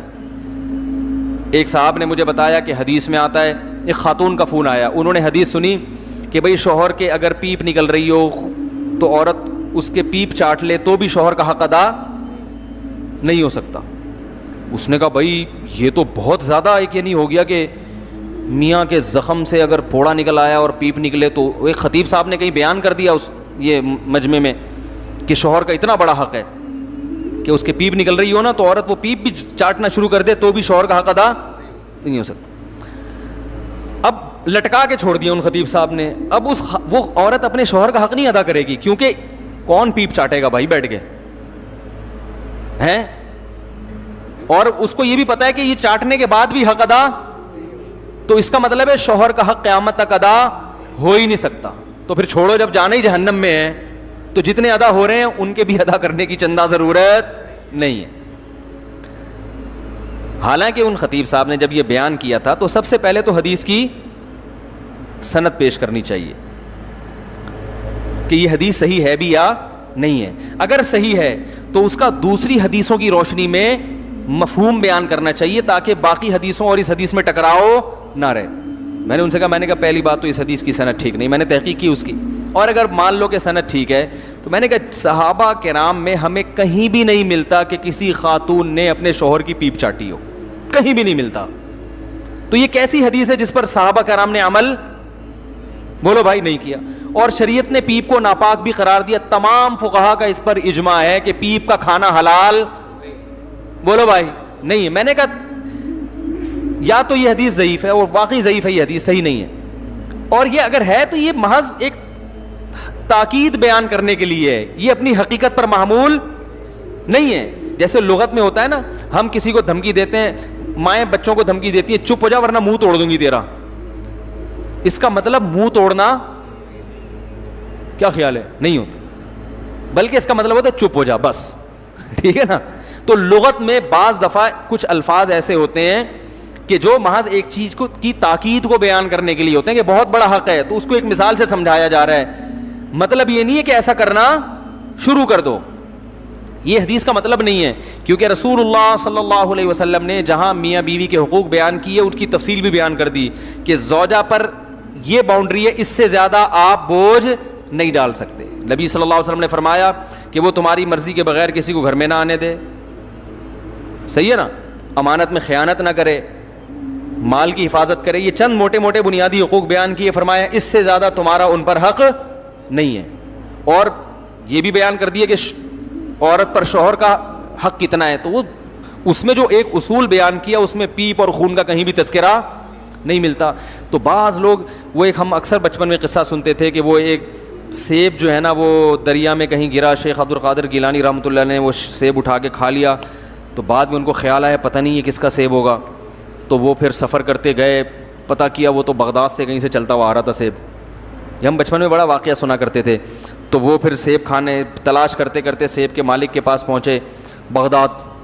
اتنا لمبا سفر کیا انہوں نے دوسرے ملک کا، کہ سیب تاکہ معاف کراؤں نا، حقوق العباد تو بندوں کے معاف کیے بغیر معاف ہوتے نہیں ہیں. تو انہوں نے کہا سیب کے مالک سے معاف کروانا پڑے گا. تو وہاں میں نے دل میں سوچا جب اتنی ٹینشن تھی تو کھایا کیوں بھائی؟ جس میں اتنا تقویٰ ہوتا ہے وہ تو شروع میں ہی نہیں کھاتا، چلو غلطی سے کھا لیا. تو اب وہاں پہنچے تو مالک سے جو ہے وہ کہا کہ بھائی میں نے غلطی سے سیب کھا لیا ہے تو اب معاف کر دو. اس نے کہا ایک شرط پہ معاف کروں گا، میری بیٹی سے شادی کرو. انہوں نے کہا اچھا بھائی کیا؟ اس نے کہا وہ لنگڑی بھی ہے، اندھی بھی ہے، بہری بھی ہے، گونگی بھی ہے. آئیں. انہوں نے کہا لیکن کرو گے تو معاف کروں گا ورنہ نہیں. اب مجبوری تھی، سیب معاف کرانا تھا. انہوں نے شادی کر لی. پتہ چلا وہ تو نہ لنگڑی ہے، بڑی خوبصورت تھی. تو انہوں نے کہا لنگڑی اس اعتبار سے کہ گھر سے باہر کبھی نکلی نہیں ہے، یعنی اس اعتبار سے معذور ہے گویا، اور اندھی اس اعتبار سے کبھی نامحرم کو دیکھا نہیں ہے، بہری اس اعتبار سے غلط بات کبھی سنی نہیں، گونگی اس اعتبار سے غیبت کبھی نہیں کی. تو یعنی آرڈر پہ بنوائیے آپ یہ کہہ سکتے ہیں. تو وہ یہ حضرت عبد القادر گیلانی کو اس تقوی کا یہ صلہ ملا. تو ہم سنتے تھے سبحان اللہ کہتے تھے، لیکن ایک بات خیال آتا یار ہماری تو بخشش، ہمارے محلے میں بادام کا درخت تھا، ہم پتھر سے توڑ توڑ کے بچے تھے نا کھایا کرتے تھے. حالانکہ انٹی منع بھی کرتی تھی، یہاں تو منع بھی نہیں کیا تھا اس نے. بھائی جو باغ کا مالک تھا اس نے تھوڑی کہا تھا سیب نہیں کھاؤ، وہ گر گیا تو جانے دیا، اس کا مطلب کھا لو، جس کا ہو گیا ہو گیا، ورنہ اگر اتنا ہی شوق تھا بھائی اٹھا لیتا. اور وہ انٹی جن کے ہم بادام توڑتے تھے بچپن میں، بھائی اب نہیں کرتے یہ کام، وہ تو منع کرتی تھی، بد دعائیں دیتی تھیں. تو شکر ہے لگی نہیں بد دعائیں ان کی، ہم نے معاف کروا لیا تھا بعد میں ان سے. تو بادام بچے کرتے ہی ہیں نا یہ. تو وہ ہم دلیل یہ دیتے تھے کہ جو باہر کی طرف آیا ہوا ہے نا وہ قوم کا ہے. بچے بڑے شرارتی ہوتے ہیں. ہم تو اسکول اب تو بچے وہ شرارتیں کرتے نہیں. ہم جب بچے تھے نا اسکول جب جایا کرتے، ہمارا بہت دور پیدل اسکول تھا، بڑی شرارتیں کرتے ہوئے جاتے تھے. اس میں گھر سے جو جیب خرچی کے پیسے ملتے ہیں، کسی کی اٹھنی گر گئی نا تو دوسرا اس پہ پاؤں رکھ کے کھڑا ہو جاتا تھا. اب کیا کرتا تھا وہ کہتا تھا دو میرے پیسے، کہہ رہے نہیں، اٹھا کے جیب میں ڈالے. بھائی کیوں؟ کہہ رہے مجھے اللہ کی زمین سے ملے. یہ سنا ہوگا نا، بھائی یہ تمہارے نہیں، مجھے کہاں سے ملے؟ اللہ کی زمین. اور وہ دیتا ہی نہیں، پھڈے شروع ہو جاتے تھے اس پہ، ہمیں تو کہاں سے ملے. بچے نا لاجک پیش کرتے ہیں. تو ہم یہ کہتے تھے بادام کا جو حصہ ان کے گھر کی طرف ہے وہ ان کا ہے، جو باہر آ رہا ہے وہ گلی محلے والوں کا ہے، بھائی وہ ان کا ہے ہی نہیں. تو ہمیں کیا، ہم تو بھائی ہم نے تو پتہ نہیں کتنے بادام کھائے ہیں، تو ہم تو جنت میں جا ہی نہیں سکتے یار. یہ تو بڑا مسئلہ ہو گیا. جب ہم مدرسے میں داخل ہوئے تو ہم نے پھر فقہ کی کتابیں پڑھی، اصول فقہ. اس میں فقہ نے لکھا کہ اگر کسی نے کسی کے درخت سے ایک بیر کھا لیا اور اب وہ درخت والے سے کہیں بیر نیچے گرا ہوا تھا، اس نے اٹھا کے کھا لیا، اب یہ جا رہا ہے درخت والے سے معافی مانگنے کے لیے کہ بھائی ایک بیر میں نے آپ کا کھا لیا ہے، قیامت کے دن جہنم میں نہ چلا جاؤں تو آپ مجھے معاف کر دیں. تو کہا کہ اس آدمی کو کوڑے لگیں گے جو معافی مانگ رہا ہے. بھائی یہ واجب التعزیر ہے، اس لیے کہ یہ وہم کو کیا کر رہا ہے؟ پروموٹ کر رہا ہے. یہ تقوی کو ایک شریعت کا کیا رخ پیش کر رہا ہے؟ غلط بنا کے پیش کر رہا ہے. یعنی بھائی ایک بیر نیچے گر جائے تو کوئی درخت والے کو تکلیف نہیں ہوتی. ایک بیر ہے کھا لیا کیا ہو گیا، مدذل الا لیا، بیر سامنے آیا کھا لیا. تو یہ کوئی ایسی چیز تھوڑی ہے جس پہ انسان کو تکلیف ہوتی ہے. اس کا جو ٹائم آپ نے ویسٹ کیا معافی مانگنے میں، یہ کتنی بڑی ٹینشن ہے. ہمارے حضرت مفتی رشید احمد صاحب سعودی عرب گئے، کسی کے یہاں مہمان تھے، تو حضرت کے پاس کچھ اپنا گھر کا سامان بھی تھا، اس میں ایک کپ تھا حضرت کا. تو وہ کپ وہیں رہ گیا میزبان کے گھر میں، چھوٹا سا کپ تھا، سعودی عرب میں ہی رہ گیا. اور وہ کپ تھوڑا سا ٹوٹا ہوا بھی تھا تو ویسے ہی اس کی ویلیو کم ہو گئی. وہ 1 سال کے بعد سعودی عرب سے آئے, انہوں نے اس کپ کو محفوظ رکھا ہوا تھا کہ حضرت کا کپ ہے تو یہ قیمت, یعنی ایک بہرحال ایک چیز ہے کہ ضائع ہو گئی تو مسلمان کا دل دکھے گا. 1 سال کے بعد آئے, کہنے لگے حضرت میں نے چیز کو ضائع ہونے سے بچایا. تو حضرت نے فرمایا آپ میں دینداری ہے مگر سینس نہیں.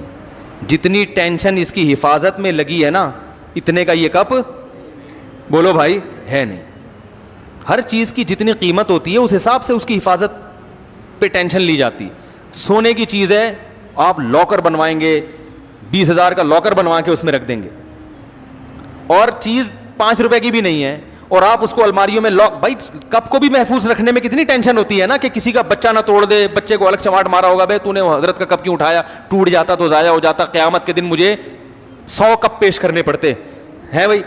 تو حضرت نے فرمایا دینداری ہے مگر تفقع نہیں ہے. ایک چیز جس کی ویلیو اتنی نہیں ہے تو یا تو خود استعمال, مجھے کیا, میں جو اللہ نے اتنا غریب تھوڑی ہوں کہ میں ایک کپ پہ یہاں بیٹھ کے رہوں گا, بھائی اتنی تو سینس ہونی چاہیے نا. فرمایا کہ میں تھوڑی تمہیں اس پہ ملامت کرتا کہ میرا کپ کیوں کھا گئے. فرمایا کہ اگر استعمال کے قابل تھا تو استعمال کر لیتے, استعمال کے قابل نہیں تھا کسی غریب کو پکڑا دیتے, غریب نہیں ملتا تو کچرے میں پھینک دیتے. سمجھ میں آ رہی ہے بات؟ چھوٹی سی چیز ہے, اس کو ضائع کرنے کا گناہ نہیں ہوگا, اس لیے کہ حفاظت کرنے میں اپنی صلاحیتوں کو ضائع کیا جا رہا ہے.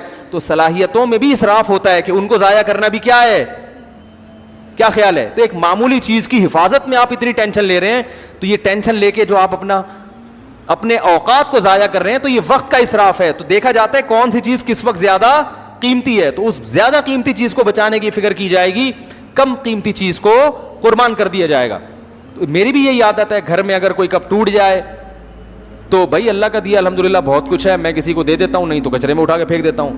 بعض لوگوں کی عادت ہوتی ہے آپ ان کے اسٹور میں جائیں, 20-20 سال پرانی سوغات نکلیں گی ان کے اسٹور سے. یہ جب شٹرنگ ہوئی تھی اس کے 3 پھٹے باقی بچ گئے تھے. ایسا ہی ہوتا ہے نا بھائی, جب چھت ڈلی تھی تو شٹرنگ میں 3 پھٹے باقی بچ گئے تھے, ہم نے رکھ لیے, دوبارہ کبھی شٹرنگ ہوئی تو اس میں کام آ جائیں گے, کیونکہ اسلام میں چیزوں کو ضائع کرنا حرام ہے.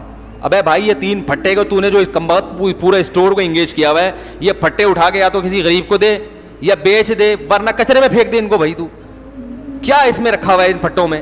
آپ جائیں نا, بعض خواتین جو گھریلو ہوتی ہے نا ان میں بعض یہ چیزیں ہوتی ہیں, پتہ نہیں کیا کیا چمچ رکھا ہوا ہے, ایک تانبے کا پردادی کا چمچ ہے, کیا کیا چیزیں پرانی, اور دلیل یہ دی جاتی ہے کہ ضائع کرنا اسلام میں ناجائز ہے.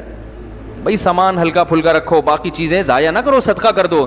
کوئی صدقہ لینے والا نہیں ہے, پھینک دو اٹھا کے اس کو. سمجھ رہے ہیں؟ کچرے سے بھی بہت سے لوگ چیزیں اٹھا کر, کوئی اس کا گاہک ہوگا وہ کچرے سے اٹھا لے گا. تو یہ تفقع ہے, بصیرت. تو خیر میں جلدی سے بات کو سمیٹتا ہوں کہ ایک طرف یہ انتہا ہے کہ اللہ کی رحمت کو ایسا بنا کے پیش کر دیا جاتا ہے کہ جو مرضی کرتے رہو, جانا سب نے جنت میں ہی ہے. اور ایک طرف ایک انتہا ہے کہ اتنا خطرناک بنا کے پیش کیا جاتا ہے کہ سیب کھا لیا تو گئے کام سے. تو وہ پھر ماں کون بھائی, اگر سیب کھا لیا ہے تو بس اللہ سے توبہ استغفار کر لو, اللہ آئندہ نہیں کھاؤں گا, ٹھیک ہے نا. لیکن ایسا نہ ہو کہ سیب پیٹیوں سے چوری کرنا شروع کرتے ہیں اب آپ لوگ جا کے. یہ تو ایک سیب درخت سے خود گر گیا, راستے میں پڑا ہوا تھا, آپ نے اٹھا کے کھا لیا. لیکن درخت سے جا کے سیب توڑنا اس کسی کی پرمیشن کے بغیر وہ جائز نہیں ہے. وہ پھر کیونکہ اس میں مالک کی طرف سے اجازت نہیں ہوتی. یا ریڑھی والے سے بعض لوگ اٹھا لیتے ہیں. بعض لوگوں کی عادت ہے کھجور خریدنے گئے ریڑھی میں, 2-4 جو ہے نا ویسے ہی چکتے ہی, تو اب سوچو کہ تم 4 چکو گے, 4 اگلے والا چکے گا, آدھی ریڑھی تو اس کی ایسی خالی ہو جائے گی. میں ابھی عصر کی بات ہے, آم خریدنے گیا تو میں نے کہا چک کے لوں گا. اس نے ایک چھوٹا سا آم کا ایک ساشا نکال کے مجھے دیا, میں نے چکھا, مجھے سمجھ میں نہیں آیا. میں نے کہا یہ آم کے پیسے. اس نے کہا نہیں. میں نے کہا بھائی تم 10 آدمی آئیں گے چکتے 20-30 آم تو تمہارے چکھنے میں گئے, تو آپ اس کے پیسے لیا کرو. میں نے بہت کوشش کی, اس نے لیے نہیں, تو وہ نہیں لیے, لیکن اس کی مرضی. مگر ایسی صورت میں آپ اس کو دیں پیسے, وہ نہیں بھی لے رہا ہو تو اس کا تو آم خراب ہو گیا نا. لیکن لوگ کنجوسی یہاں کرتے ہیں. ایک دفعہ کیا ہوا, وہ ایسے ہی صدر میں ایک مارکیٹ والے نے کھجور رکھی ہوئی, ایک صاحب گئے کھجور اٹھانے لگے, اس نے کہا 5 روپے لوں گا. وہ کہنے لگا بھائی کیوں 5 روپے کی ہے؟ اس نے کہا بھائی ہر آدمی اٹھا کے ہاتھ نہیں لگانا اس کو. مجھے بڑا اچھا لگا اس کا یہ عمل جو ہے. تو 2 انتہائیں ہیں. تو اس میں اعتدال کا راستہ کیا ہے بھائی؟ اللہ کی ذات کے دونوں پہلو ہیں, عذاب بھی ہے اور رحمت بھی ہے. لیکن یہ بالکل برابر نہیں ہے. رحمت والا پہلو عذاب والے پہلو پر غالب ہے. تبھی اللہ نے رحمت کو ہائی لائٹ کیا, میں غفور بھی اور میں رحیم بھی, لیکن عذاب کے بارے میں فرمایا میرا جھانپڑ بہت سخت ہے. یعنی میں ایسا ہوں نہیں, لیکن مجھے مجبور نہ کرو, اگر میری نافرمانی کی تو میں عذاب بھی دے دوں گا. تو رحمت غالب کیسے ہے؟ ایسے غالب ہے کہ نیکی کا ثواب بہرحال ملتا ہے اور وہ بہت کم ضائع ہوتی ہے, بہت اس میں ضائع ہونے کا آپشن کم ہے. جبکہ گناہ کا عذاب لازمی نہیں ملتا, اس میں توبہ کا دروازہ کھلا ہوا ہے. توبہ کر لو گے تو معاف ہو جائے گا, توبہ نہیں کرو گے تو پھر اللہ کا کوڑا بہت سخت ہے. فرمائے ان ربک لبالمرصاد, تمہارا رب گھات میں بیٹھا ہوا ہے نافرمانوں کو پکڑنے کے لیے. ایک ایک چیز نوٹ کر رہا ہے, ایک ایک چیز دیکھ رہا ہے.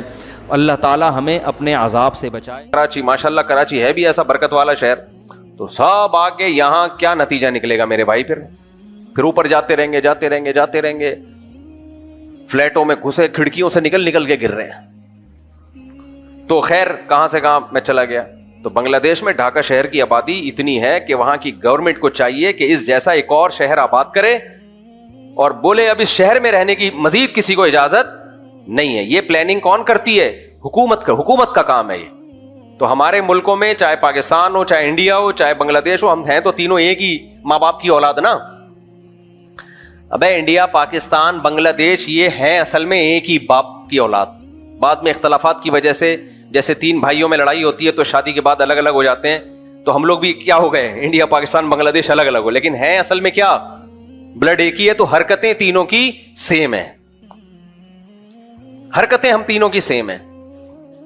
ان حرکتوں میں یہ بھی کہ اسپیڈ فل ہے, مینجمنٹ زیرو ہے. اب گورنمنٹ کہتی ہے اسپیڈ روکو, نہ اسپیڈ نہیں روکے گا. ہمارا سرمایہ اولاد ہے بھائی. ہمارے لیے سب سے بڑا گفٹ قرآن کی نظر میں کیا ہے؟ اولاد. کیوں روکے بھائی؟ ہم پاگل ہیں کیا؟ اپنی خوشیاں چھین لیں ہم؟ تم پلاننگ نہیں کرتے آبادی کو پھیلانے کی, تو ہم تمہاری نااہلی کی وجہ سے اپنی خوشیاں چھین لیں ہم بھائی, اپنے گھروں کی رونق کو ہم ختم کر دیں, یہ نہیں ہوگا. تو خیر, تو کہاں سے کہاں چلا گیا بھائی یار, بات کیا چل رہی تھی؟ دیکھو, علم تو 2 طرح کا ہوتا ہے. میں امریکہ میں کیسے آیا, وہاں کے ماحول کی بات کر رہا تھا میں. تو اب وہاں بعض لوگ کیا کرتے ہیں کہ ان کو پتا ہے کہ یہاں مسلم کمیونٹی ہے چاروں طرف, یہ گجرانوالہ کا ہے, یہ گجرات کا ہے, وہ کراچی کا ہے, وہ پشاور کا ہے, یہ سارے اپنے لوگ ہیں. تو وہ کیا کرتے ہیں کہ کچھ بینیفٹس ان کو ملتے ہیں دور دراز علاقوں میں جا کے رہنے کے, تو سستے کے چکر میں وہ ایسی جگہوں پہ چلے, دور دراز بھی جاؤ لیکن اڑوس پڑوس میں کوئی مسجد مدرسہ تو ہو نا, یا جا کے بنا لو کم از کم. چاروں طرف جب غیر مسلم ہیں اور آپ سستے کے چکر میں وہاں چلے گئے اور یہ سوچ کے کہ میں اپنی اولاد پہ کنٹرول رکھوں گا, تو نوح علیہ السلام کا اپنی اولاد پہ کنٹرول نہیں رہا میرے بھائی. ہم اور آپ کس کھیت کی مولی ہیں؟ تو میں تو وہاں ہو کے آیا ہوں. جو بچے بگڑتے ہیں وہ وہاں کا بگڑا ہوا چھوٹا بگڑا ہوا نہیں ہوتا, یہاں کا بگڑا ہوا کیا ہوگا؟ اتنا ہی ہوگا کہ ایک دن جیب سے سگریٹ نکلی تو ابا نے 2 چماٹے لگا دیا, آئندہ نہیں پینا, یہی بگڑا ہوا ہوگا نا. وہاں کا ایسا نہیں ہوتا بھائی, وہاں کا بگڑا ہوا وہ امریکہ کا بگڑا ہوا ہے. امریکہ سمجھتا ہے کہ اگر ہمارا بگڑا ہوا تھوڑا بگڑا ہوا تو ہماری توہین ہے, ہم سپر پاور ہیں, تو ہمارا بگڑا ہوا بھی سپر ہونا چاہیے. چھوٹی موٹی چیزیں وہاں انسلٹ ہے اس قوم کی. وہاں شوہر بگڑ جائے, چھوٹا ہوا بگڑا ہوا نہیں ہوتا, وہ شوہر وہاں کا بگڑا ہوا ایسا خاندانی بگڑا ہوا ہوتا ہے. وہاں عورت بگڑ جائے, اف, تباہی ہے وہ.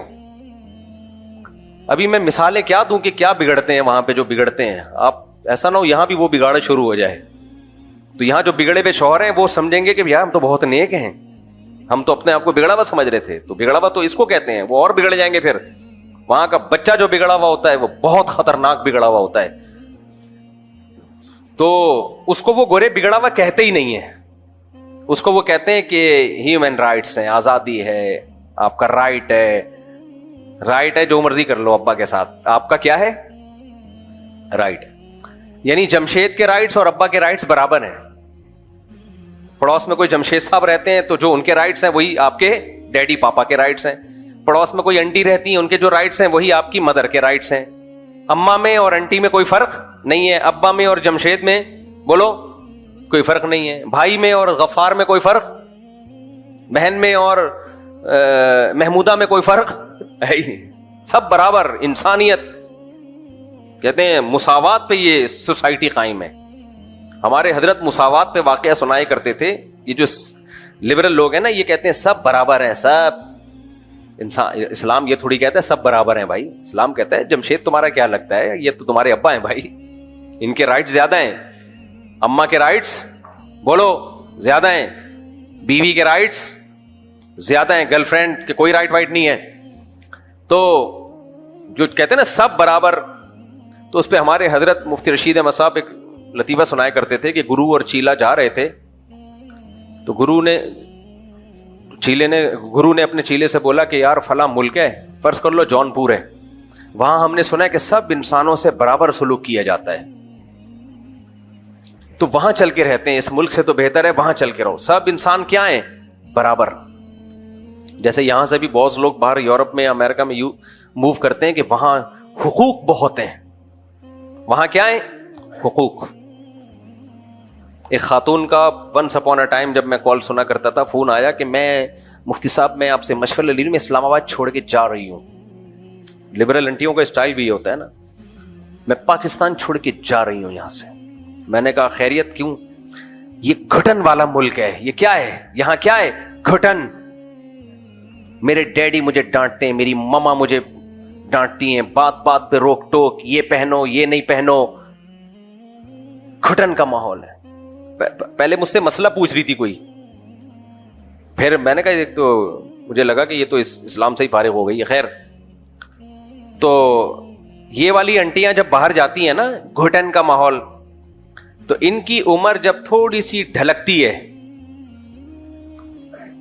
سمجھ رہے ہو بات کو, پھر ان کو پتا چلتا ہے کہ وہاں جو روک ٹوک تھی نا ہمارے ماں باپ کی طرف سے, وہ روک ٹوک ہمارے فائدے کے لیے تھی, اور اب ہم وہ روک ٹوک اپنی اولادوں پہ بھی نہیں کر سکتے.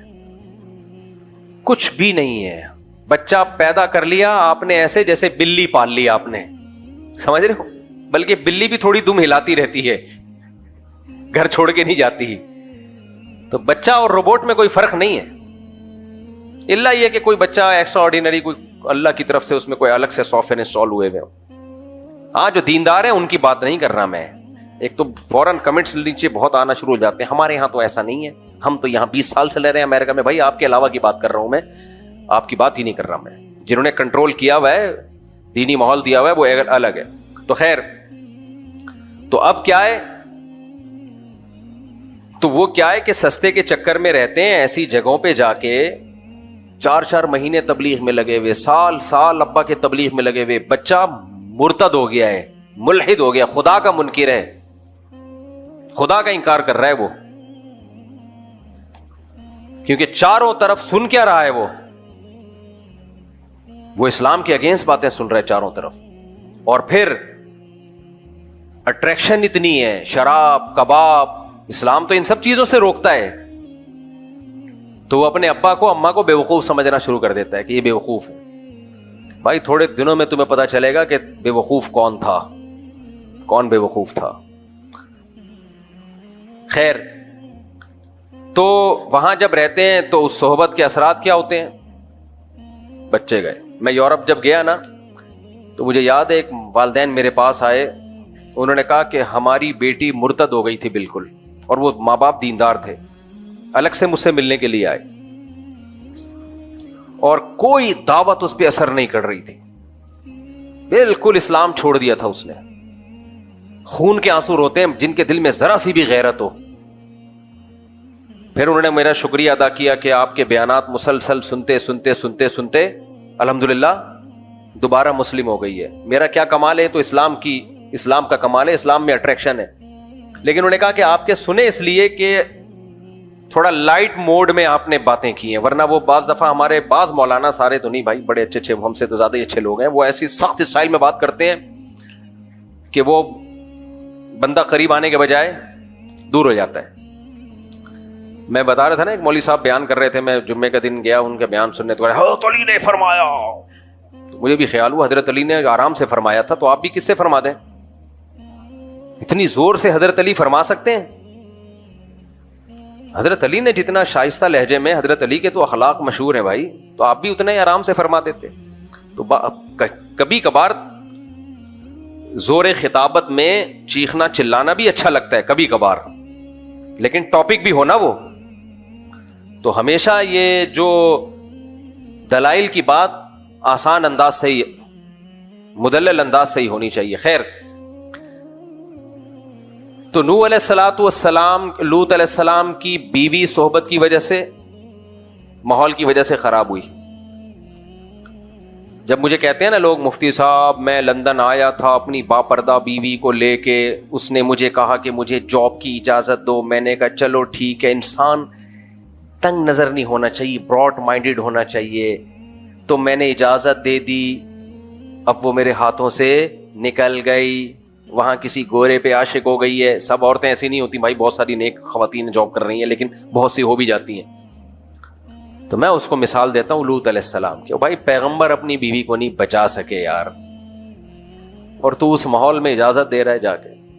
یہ سارا مسئلہ کھڑا ہوتا ہے جب قناعت ختم ہو جائے, زیادہ کی ہوس. پہلے فیصلہ کرو کہ اگر سب کچھ پیسہ ہی ہے تو کمبختوں پھر شادی کرتے کیوں ہو, ہے بھائی؟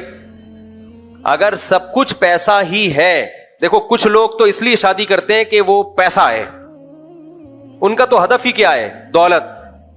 ان کی بیگم اگر کھسک بھی جائے تو ان کی صحت پہ کوئی فرق نہیں پڑتا. یہ ولاگر دیکھ لو نا, جب اپنی خوبصورت بیویوں کو لا کے دنیا کے سامنے رکھتے ہیں, تو یہ کیوں رکھتے ہیں, اپنی بیویاں کیوں دکھاتے ہیں خوبصورت خوبصورت بیویاں دھورے کپڑوں میں؟ پیسہ ہے. تو ان کا مقصد ہی شادی سے کیا ہے؟ آپ لوگ چپ کیوں بیٹھے ہو بھائی؟ پیسہ مقصد ہے نا. تو جب ہدف پیسہ ہے تو پھر ٹھیک ہے, غیرت ویرت ایک طرف رکھو. لیکن اگر ہدف پیسہ نہیں ہے بلکہ پیسے سے کچھ اور مقصد ہے, دیکھو ہم جو پیسہ کماتے ہیں کیوں کماتے ہیں؟ سواری اچھی ہو جائے, کیا خیال ہے؟ گھر اچھا ہو جائے, یہی ہے نا. خوراک اچھی ہو جائے, کیا خیال ہے؟ بیمار ہو تو علاج اچھا ہو جائے. اب آپ کے پاس پیسہ آ گیا, نہ خوراک اچھی رکھ رہے ہو, نہ گھر اچھا بنا رہے ہو, نہ سواری اچھی رکھ رہے ہو. کیوں یہ سب کام کر رہے ہو؟ تاکہ پیسہ خرچ نہ ہو جائے. تو پرلے درجے کے بے وقوف کہلاؤ گے کہ نہیں کہلاؤ گے؟ اگلا بولے گا بھائی نوٹوں کو کھائے گا کیا؟ صحیح. تو ہر چیز کا ایک مقصد ہوتا ہے. اسی طرح پیسے کا ایک مقصد یہ بھی ہوتا ہے کہ بیوی اچھی مل جائے, یہ بھی ایک مقصد ہوتا ہے.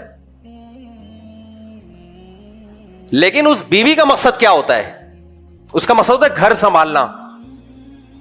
مثال کے طور پر پیسے کا مقصد ایک بہت سارے ادھر میری طرف توجہ, یہ گارڈ تبدیل ہوتے رہتے ہیں, ادھر توجہ, آپ یہاں مجھے سننے کے لیے آئے ہو.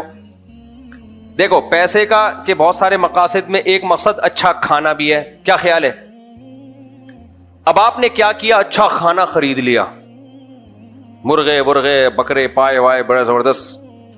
اب کھا نہیں رہے آپ اس کو, کہہ رہے ہیں یہ میں نے پیسے سے اچھا کھانا خریدا تو ہے, لیکن جہاں اچھے ریٹ لگیں گے اس کھانے کو بیچ دوں گا میں. تو لوگ کہیں گے اس کا مطلب تو نے یہ جو اچھا کھانا خریدا تھا یہ بھی پیسہ کمانے کے لیے خریدا تھا.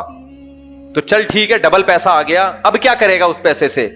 اب بتا تیرے اس مقصد کیا ہے؟ جو مزید پیسہ آ گیا نا تیرے پاس, اب کیا کرے گا؟ آپ کہیں گے میں اچھا کھاؤں گا. ایک مقاصد, بہت سارے مقصد میں سے ایک مقصد کیا ہے؟ اب اور اچھا کھاؤں گا میں. بھائی پہلے میں نے نہاری خریدی تھی, لیکن جب مجھے اچھے ریٹ مل رہے تھے میں نے کسی کو پہنا دی وہ, اب میں اس سے اور اچھا کچھ خرید لوں گا. تو اب آپ نے اور اچھا خرید لیا. اب جب اور اچھا خریدا تو ایک اور کسٹمر آیا, وہ ڈبل پیسے دے رہا ہے, اس کو پہنا دیا. وہ لوگ کہیں گے اب اس پیسے سے تیرا مقصد کیا؟ کہنے تاکہ اور اچھا کھاؤں میں. تو کمبخت کھائے گا کب؟ نہیں آئی میرا خیال ہے بات. یہ تو پہنائے جا رہا ہے, تو کھائے گا کب؟ تو آپ کہہ رہے ہیں بھائی پیسہ بہت بڑی طاقت ہے. تو طاقت ہے جب اس سے کچھ کھا تو پیسے کے مقاصد میں گاڑی ہے, اب گاڑی آپ نے خریدی, فوراً پہنا دی کسی کو, چلا نہیں رہے اس کو, پھر خریدی پہنا دی. تو لوگ کہیں گے تیرا گاڑیوں کا بزنس ہے, تو اپنے لیے بھی تو کوئی گاڑی رکھ. اپنے لیے نہ تو گاڑی رکھ رہا ہے, نہ تو گھر بنا رہا ہے, نہ تو کھانا اچھا کھا رہا ہے, تو اس کا مطلب تو پیسے کو خدا سمجھتا ہے. تو خوب سمجھ لو جیسے پیسے میں یہ ساری چیزیں مقصد ہوتی ہیں، تو پیسے سے ایک مقصد یہ بھی ہوتا ہے کہ شادی ہو جائے میری مناسب جگہ پر. غریب آدمی کو کوئی دیتا ویتا نہیں ہے آج کل، اور دے بھی دے تو خرچے پورے ہونا مشکل ہو رہے ہوتے ہیں اس کے لیے. تو آپ نے پیسہ کمایا کہ یار شادی ہو جائے گی، نفقہ آسانی سے اٹھا لوں گا میں. اب اس شادی جب آپ کی ہوئی ہے تو شادی سے جیسے کھانا جب آپ نے خریدا تھا تو اس کا مقصد کیا تھا؟ اس کو بیچنا یا کھانا؟ کھا نہیں رہے تو کس کام کا ہے وہ کھانا بھائی؟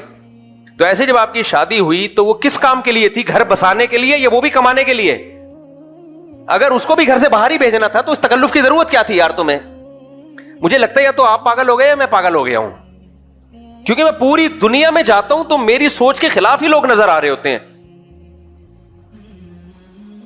بیگم بھی جاب کر رہی ہے، شوہر بھی جاب کر رہا ہے، رات کو دونوں کی ملاقات کے سلسلے میں حاضر ہو جاتے ہیں.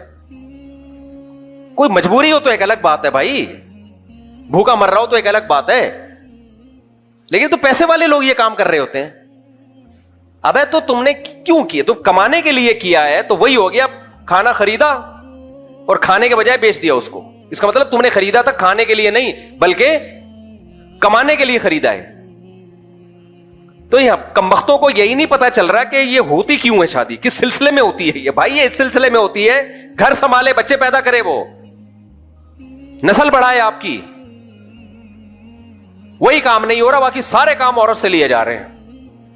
تبھی شادی میں پہلے دیکھا جا رہا ہے کہ ڈاکٹر ہو اور انجینئر ہو اور فلانا ہو اور ٹمکانی ہو. پھر جب وہ جوتے لگاتی ہے نا شادی ہونے کے بعد تو کہتے ہیں میں نے تو بڑی پڑھی لکھی خاتون سے شادی کی. پڑھی لکھی ہونا بالکل ایک ڈفرینٹ چیز ہے، گھر سنبھالنا بالکل ایک ڈفرینٹ چیز ہے. اس کا پڑھائی سے کیا تعلق ہے؟ بایولوجی میں وہ اس نے یہ پڑھا کہ گھر کیسے سنبھالا جاتا ہے، بایولوجی کی کتابوں میں ہے بھائی. اب میڈیکل سائنس کی کتابوں میں شوہر کے حقوق نام کی کوئی چیز اس نے پڑھی ہے ڈاکٹر نے؟ مجھے وہی لگتا ہے یا تو آپ پاگل ہو گئے یا دونوں میں سے کوئی ایک پاگل ہے. مجھے ایک بات بتاؤ، وہ ڈاکٹر ہے، کرو ڈاکٹروں سے شادی کرو، منع نہیں کر رہا، ایجوکیٹڈ ہے، ہو سکتا ہے کچھ کبھی بیمار ہو گئے تو آپ کبھی کوٹی کبھی کا لگا دے. تو سوال پیدا، دوبارہ سوال دوہرا دوں، سوال یہ پیدا ہوتا ہے کہ میڈیکل سائنس میں اخلاق سکھائے جاتے ہیں، شوہر کے حقوق. گھر آپ نے جب نکاح کیا تو گھر چلانے کے لیے، گھر چلانے کے لیے دوبارہ سے اس مقصد کو، تب مقصد نظر سے اوجھل ہونا شروع ہو جاتا ہے لوگوں کے. مقصد کیا ہوتا ہے؟ دماغ سے اوجھل. لوگ بھول ہی گئے ہیں کہ یہ کس سلسلے میں یہ کام شروع ہوا تھا. ونس اپون اے ٹائم اتنا پروپیگنڈا ہو گیا ہے نا. آپ نے جب نکاح کیا تھا تو پہلے سوچ لیا کرو میں یہ کام کیوں کر رہا ہوں. اس لیے کر رہا ہوں کہ گھر چلے. تو گھر چلنے کے لیے، گھر بھی ایک چھوٹی سی ریاست ہوتی ہے، کیا خیال ہے، جس میں شوہر سربراہ ہوتا ہے، باقی سب لوگ کیا ہوتے ہیں؟ ماتحت ہوتے ہیں.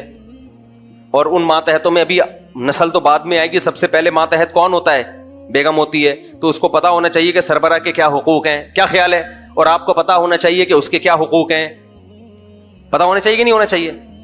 اچھا، اور پھر گھر میں اچھا ماحول بنے تو شکر گزاری کا جذبہ وغیرہ وغیرہ. یہ تو پوری لمبی چوڑی ڈیٹیل ہے، یہ میرا ٹاپک نہیں ہے. تو بیچ میں غریبی آ گئی. میں امریکہ میں غریبی کہہ رہا تھا، وہ امریکن جو وہیں پیدا ہوئے ہیں نا پاکستان میں، کہتے ہیں غریبی کیا ہوتی ہے. میں نے کہا کراچی چھوڑ دیا، گئے کام سے. جس کو غریبی کا نہیں پتا اس کو کیا فائدہ یار زندگی. یہ نقصان ہوا ہے کراچی چھوڑنے کا. غریبی بھول گئے، غریبی بھول گئے، پتلی گلی بھول گئے. بھائی قرضہ ہم جب لیتے ہیں تو جب بندہ لینے کے لیے آئے تو ہم کہاں سے نکلتے ہیں؟ پتلی گلی سے نکلتے ہیں نا. بھول گئے سب پتلی گلی کیا ہوتی ہے.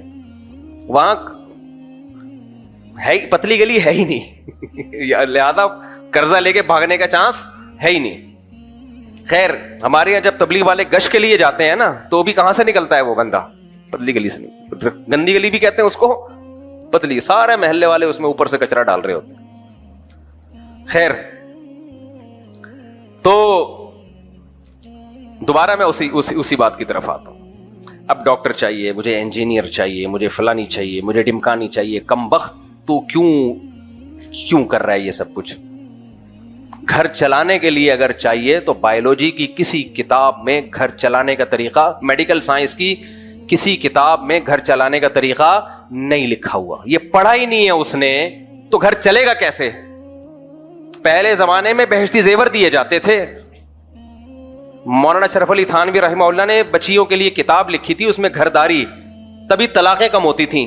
بہشتی زیور جب نہیں تھی تو اس سے پہلے فارسی بھی جو رائج تھی اس میں کتابیں تھیں, ہر بچی کو دی جاتی تھی یہ بہشتی زیور پڑھو تاکہ گھر چلانا ہے تمہیں. انگریز جب آیا تو بہشتی زیور جیسی کتابیں تو ختم ہو گئیں, تو ان کے پاس تو کوئی ایسی کتاب ہی نہیں تھی, لہذا انگریزوں کے گھر تو تباہ ہو گئے. میرے سامنے نا بڑے لوگ فنٹر بنتے ہیں, کہتے ہیں نہیں وہ تو بڑے وفادار ہوتے ہیں, ان کے گھر تباہ نہیں ہوتے. بھائی گھر بناتے کم وقت بڑھاپے میں ہیں, تو تباہ ہونے کے لیے کچھ ٹائم تو چاہیے نا. اب بڈھا بڈھی کیا تباہ کریں گے؟ وہ 18 سال میں شادی کرو پھر گھر چلا کے دکھاؤ ہمارے لونڈے لپاڑوں کی طرح. ہمارا نوجوان جب اس کا ٹیسٹوسٹیرون لیول بالکل ہائی پہنچا ہوا ہوتا ہے نا, اس وقت وہ شادی کرتا ہے اور بیوی سے وفا کرتا ہے. دادا نانا بن کے مرتا ہے وہ, گورا یہ ظرف دکھا دے. اور عورت بھی وفا کرتی ہے اپنے شوہر کے ساتھ, ان میں نہیں ہے یہ ظرف. وہ سارے ادھر ادھر سب سارے تجربے کر کے 50 55 60 سال میں جا کے بھی سب نہیں کر رہے ہوتے. کچھ لوگ کہتے ہیں چلو شادی بھی کر لیتے ہیں. گھر بھر ان کا ہے ہی نہیں, تو وہ کہاں سے کتابوں میں پڑھائیں گے بھائی گھر کیسے بچایا جاتا ہے, گھر چلانے کے سسٹم کیا ہوتا ہے. اب ہمارے یہاں مسلمانوں میں بھی یہ چیزیں آ رہی ہیں. ان مسلمانوں کو کمبخت نہیں کہنا چاہیے, ان بیچاروں کو یہ پتہ ہی نہیں چل رہا کہ یہ اللہ نے یہ نظام بنایا کیوں ہے. تو کہہ رہے ہوتے ہیں ہمیں ڈاکٹر چاہیے, ہمیں فلانی چاہیے. بھائی انسان کی بچی ہونی چاہیے. مرد میں تو پھر بھی یہ ضروری اس لیے ہے کہ وہ کماتا ہے تو کچھ ہوگا, ہنر تو کمائے گا نا. عورت میں تم نے کیا کرنا ہے؟ باقی تعلیم دو عورت کو, 100 دفعہ دو, ہم نے منع نہیں کیا, لیکن گھر اس تعلیم سے نہیں چلے گا, یہ ذہن میں رکھنا. بچیوں کو ڈاکٹر بھی بناؤ, انجینئر بھی بناؤ, سائنٹسٹ بھی بناؤ, 100 دفعہ بناؤ, ہم اس کے خلاف نہیں ہے, لیکن یہ توقع مت رکھنا کہ یہ سائنٹسٹ بن جائے گی یا انجینئر بن جائے گی یا ڈاکٹر بن جائے گی تو یہ گھر اچھی طرح چلائے گی, بچوں کی اچھی تربیت کر لے گی. یہ دماغ خراب ہے. ہماری مائیں اور جو پہلے مائیں گزری ہیں ان کے گود سے جو بچے پیدا ہوئے ہیں وہ بہت بہت باصلاحیت بچے پیدا ہوئے ہیں, علماء صلحاء اور بڑے بڑے لوگ پیدا ہوئے ہیں. وہ ان کے پاس یہ نالج نہیں تھی, اور بہشتی زیور پڑے ہوئے ہوتے تھے انہوں نے. سمجھ رہے ہو؟ چند اخلاقی چیزیں ان کو معلوم ہوتی تھیں جو آج کی نئی جنریشن کو یہ معلوم نہیں ہے. حیض و نفاس تک کے تو مسائل, طہارت کے احکام تک نہیں آتے آج کل بچیوں کو. بلکہ نہ صرف یہ کہ ان کے پاس گھر چلانے کی صحیح تعلیم نہیں ہے, بلکہ الٹا غلط تعلیم ہے, گھر تباہ کرنے کی تعلیم ہے. میرا جسم میری مرضی, یہ والی تعلیم ہے ان کے پاس. شوہر نے اگر تھپڑ لگا دیا, غلط لگایا, تو تم بھی جواب میں آگے سے اسی طرح کھینچ کے چماٹا اس کے منہ پہ چپکا دینا. یہ والی ایجوکیشن ہے جو کہاں دی جا رہی ہے؟ یونیورسٹیوں میں دی جا رہی ہے. ساس کی ذرا بھی خدمت نہیں کرنا. ساس کون ہوتی ہے تمہیں کچھ کہنے والی؟ یہ والی تعلیم کہاں پڑھائی جا رہی ہے؟ بولتے کیوں نہیں یار, چپ کیوں بیٹھے ہوئے ہو؟ یہ ہے یونیورسٹیوں میں. حالانکہ یہ کتاب میں نہیں لکھا ہوا ہوتا, لیکن یہ پروفیسر صاحب غریبی میں, جیسے میں بہت ساری چیزیں بیان کے دوران غریبی میں چلا رہا ہوتا ہوں, تو پروفیسر صاحب تعلیم کے ساتھ ساتھ یہ چیزیں کیا چلا رہے ہوتے ہیں؟ غریبی میں. کیونکہ اس کی اپنی بیوی بیچارے کی وہ یہی کچھ کر رہی ہوتی ہے اس کی اماں کے ساتھ, اور اس پہ خوش بھی ہوتا ہے وہ. خیر, تو اس کو نہ صرف یہ کہ صحیح تعلیم نہیں دی جا رہی, بلکہ باقاعدہ غلط تعلیم دی جا رہی ہے. تو پھر جو تباہی گھروں میں پھیلے گی وہ تو ہوگی نا. ابھی آئے ہوئے تھے 1.5 مہینہ پہلے ایک صاحب, کسی کو نہیں پتا چلے گا کس کی بات کر رہا ہوں, بہت کروڑ پتی آدمی ہیں, بڑی ملیں ان کی, ان کو بھی شوق تھا ایجوکیٹڈ. میں نے کہا پہلے اخلاق دیکھو. نہیں ایجوکیٹڈ جب کر لی, اس کے بعد جو ان کا سر گنجا کیا ہے نا, تو بجائے بال لگوانے کے وہ میرے پاس آ گئے. بال ڈائریکٹ اس لیے لگوانے نہیں گئے کہ ان کو پتا تھا کہ بال لگوا کے دوبارہ میں نے شادی کی تو دوبارہ یہ کیا ہو جائیں گے, گر جائیں گے. انہوں نے کہا پہلے اس کا کوئی پائیدار حل ہو جائے کہ دوبارہ نہ گرے. تو کہنے لگے وہاں تو علیحدگی ہو گئی ہے, تو اب کوئی ایسا رشتہ بتا دیں جو بالکل مجھے تعلیم نہیں چاہیے, شریف شرفا قسم کی گھرداری, گھر چلانے والی لڑکی ہو. میں نے کہا بھائی میں تو رشتے کراتا نہیں ہوں, لیکن دیر آئے درست آئے. ہاں ایک چیز میں نے ایڈ کر لی, میں نے کہا یہ شرط نہ لگائیں یہ تعلیم یافتہ نہ ہو, یہ بھی غلط شرط ہے. تعلیم یافتہ ہو یا نہ ہو, اس سے یہ دوسرے درجے کی چیز ہے. پہلے کیا ہو, گھر چلانا جانتی ہو, پھر بے شک تعلیم یافتہ بھی ہو, اچھی بات ہے. پھر نور علا نور, گھر تو آئے پہلے. گھر ور نہیں آ رہا آج کل مارکیٹ میں میرے بھائی, کیونکہ وہی بات ہے, اس کو اس یونیورسٹیوں میں جو صحبت مل رہی ہے نا, انوائرمنٹ جو ہے, ماحول, وہ ماحول کیا کہہ رہا ہے, آزادی والا. میں نے بتایا تھا نا ایک واقعہ, ونس اپون اے ٹائم, پرانی بات ہے, اتنی پرانی کہ میں زیادہ پرانی اس لیے لے کے جا رہا ہوں کہ میرے گھر والوں کو پتہ نہ چل جائے کہ زوجہ کی بات ہو رہی ہے نا. یہ بھی میرے ساتھ بڑا مسئلہ ہے. میں بیان کو اچھا ہو بتایا نہیں, آپ اس کو وہاں بھی لے کر گئے تھے. اب منہ سے نکل گیا, اب اس کو سیٹ کرنا پڑے گا مجھے. بہرحال میری ایک دفعہ نئی شادی ہوئی تھی, اب بہت دفعہ ہوئی ہے نئی, تو ایک دفعہ کی بات ہے. میں اپنے گھر والوں کو لے گیا کسی ورک شاپ میں, جس میں ٹائم مینجمنٹ اور وغیرہ وغیرہ, بڑی اچھی ورک شاپ تھی, اور وہ جو ٹرینر تھے وہ بھی بہت زبردست. میرے گھر والوں نے مجھے بتایا کہ جو خواتین پیچھے بیٹھی ہوئی تھی نا, وہ سب مجھے باغی بناتی رہی ہیں کہ تم نے مفتی صاحب سے شادی کی ہے. میں نے کہا ہاں جی. تمہارا دماغ صحیح ہے؟ پہلے سے ان کی اتنی 2 بیویاں, اب 2-3 تھیں, ابھی نہیں بتاؤں گا میں, وہ سمجھ جائیں گے نا کس کی بات ہے. تو تمہارا دماغ صحیح ہے؟ اچھا تو تم گھر سے نکلتے ہوئے اپنے شوہر سے پوچھتی ہو؟ اس نے کہا ہاں ہم تو پوچھتے ہیں بھائی. ہم تو نہیں پوچھتے. یہ باتیں چل رہی ہیں پیچھے. ہم تو نہیں پوچھتے, جب گھر سے باہر جاتے ہیں ہم تو اپنے ہسبینڈ سے نہیں پوچھتے, اور اگر ہمیں روک بھی دے ہم بھی نکل آتے ہیں. آگے ساس تک تو پہنچے نہیں, وہ تو میری والدہ تو اللہ مغفرت فرمائے بہت پہلے انتقال ہو گیا تھا ان کا. ساس سے بغاوت. تو میں نے کہا بھائی یہ ورک شاپ میں جو وہ اچھی اچھی باتیں سکھا رہے ہیں وہ باتوں کا اثر نہیں ہوگا. اثر کس کا ہوگا؟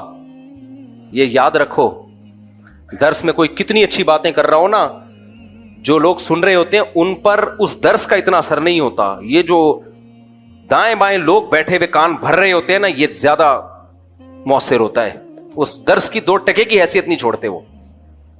میرے گھر والوں کو اللہ جزائے خیر, انہوں نے مجھے بتا دیا کہ یہ چل رہا ہے مارکیٹ میں. مجھے بتا رہے ہیں کہ بھائی یہ, ابے بھائی یہ شادی سے پہلے آپ 100 دفعہ سمجھاؤ کہ مت کرو, جب ہو گئی ہے تو پھر کسی کو یہ کہنا کہ کیوں کی اور تمہارا دماغ خراب, یہ تو گھر توڑوانے والی بات ہے کہ نہیں ہے. پھر میں جہاں بھی گیا ہوں یہی باتیں ہیں. گھر والے, جس گھر والوں کو بھی لے کر گیا ہوں ہر دفعہ یہی کہ سب پوچھتے ہیں تمہارا دماغ خراب ہے, آپ نے کیوں کی. جب میں نے دوسری کی تو میری پہلی زوجہ کو ورغلانے کی کوشش کی, اس نے ایکسپٹ کر لیا کہ چلو ہو گئی ہے. لیکن جہاں دعوت پہ جائیں, خواتین جو بیان سن رہی ہیں ان کے علاوہ کی بات کر رہا ہوں, کہ آپ کے ہسبینڈ نے دوسری کی, آپ کو برا نہیں لگا؟ اس نے کہا لگا تھا. کیا کرتے, برداشت کیا, اللہ کا حکم ہے, اجازت دی اللہ نے, تو اب ہمارے ساتھ تو صحیح چل رہے ہیں تو برداشت کر لی. ہم تو کبھی بھی برداشت نہ کریں. آپ میں کوئی کمزوری ہوگی یقیناً, ورنہ میاں کا دل ایسے نہیں ہے کسی عورت کی طرف جاتا. عورت میں, حالانکہ میں چیخ رہا ہوں بھائی کوئی خرابی نہیں ہے, بس اجازت دی اللہ نے. اتنا میں جب کہیں سے دعوت پہ آتا میرے گھر میں جھگڑا ہوتا. کیوں؟ باہر کا ماحول کیا بنا رہا ہے, باغی. سمجھ میں نہیں آ رہی بات. آپ حقوق کی لائن لگا دو, محبتیں بچھا دو, آپ یہ ثابت کر دو کہ بھائی کسی سے محبت میں کوئی کمی نہیں ہوئی ہے. لیکن باہر کا جو انوائرمنٹ ہے وہ دوسری شادی والا نہیں ہے, وہ دوسری شادی کو برا سمجھنے والا ہے. وہ ماحول کیا کرے گا, خراب. میں اتنا پریشان ہوا تھا کہ یار میں کہاں, میں سعودیہ لے کے بھاگ جاؤں. تو یہ بھی ایک فائدہ ہوا ماحول سے. مجھے یاد ہے ایک دفعہ گلشن اقبال میں ہم رہ رہے تھے, تو وہاں کوئی خاتون تھیں جو سعودی عرب میں رہ کر آئی تھیں. انہوں نے گھر والوں کو بتایا تو نارمل ہے سعودی عرب میں, کوئی اتنی ٹینشن کی بات نہیں ہے. وہاں کیا ہوا, حالات بہتر ہونا شروع ہو گئے. تو یہ ساری مثالیں میں کیوں دے رہا ہوں, یہ سمجھانے کے لیے کہ سب سے پاورفل موٹیویشن صحبت کی ہوتی ہے.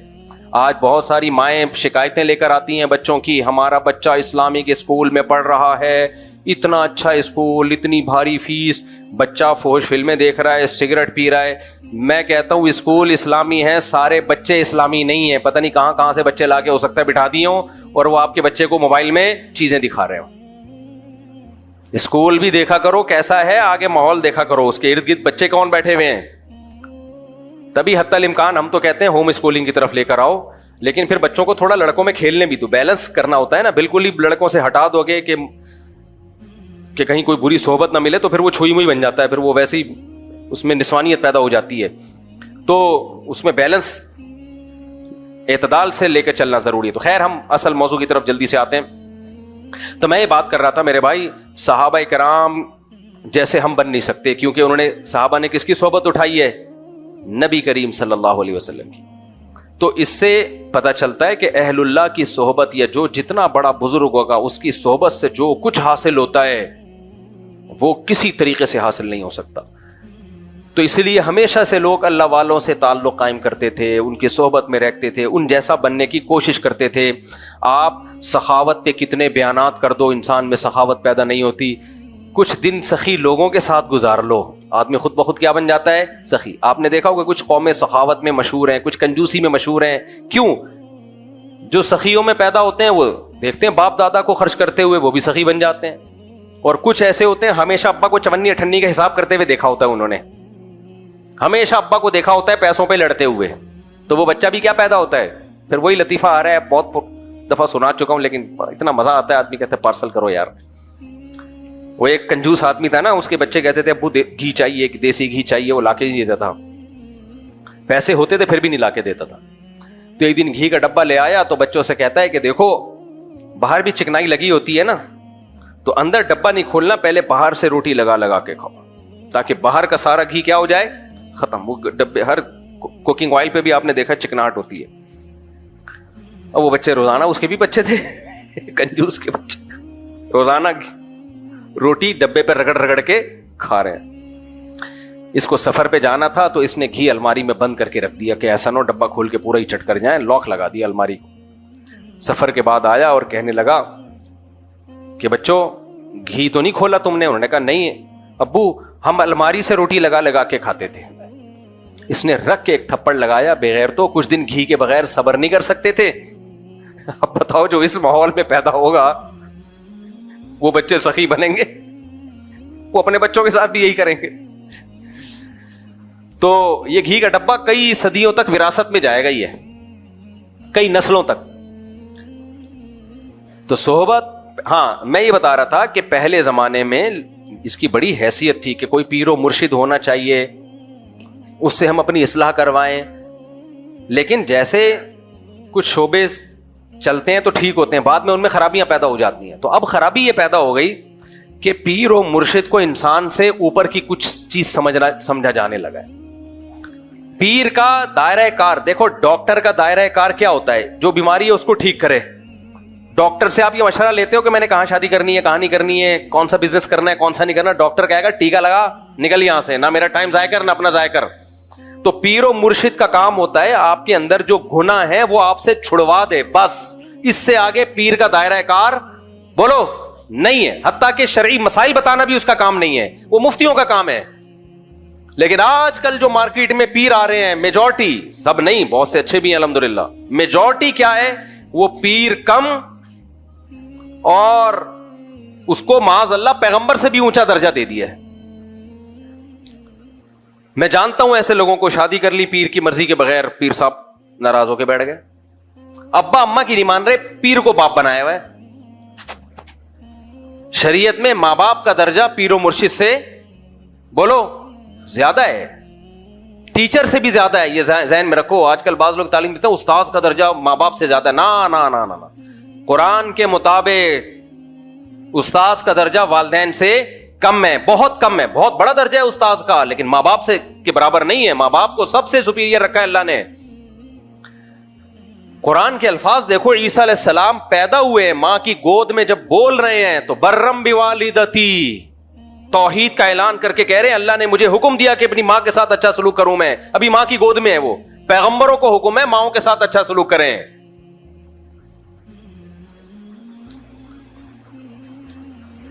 تو اور ابراہیم علیہ السلام کو دیکھو, اپنے والد سے کیسے نرم لہجے سے بات کر رہے تھے.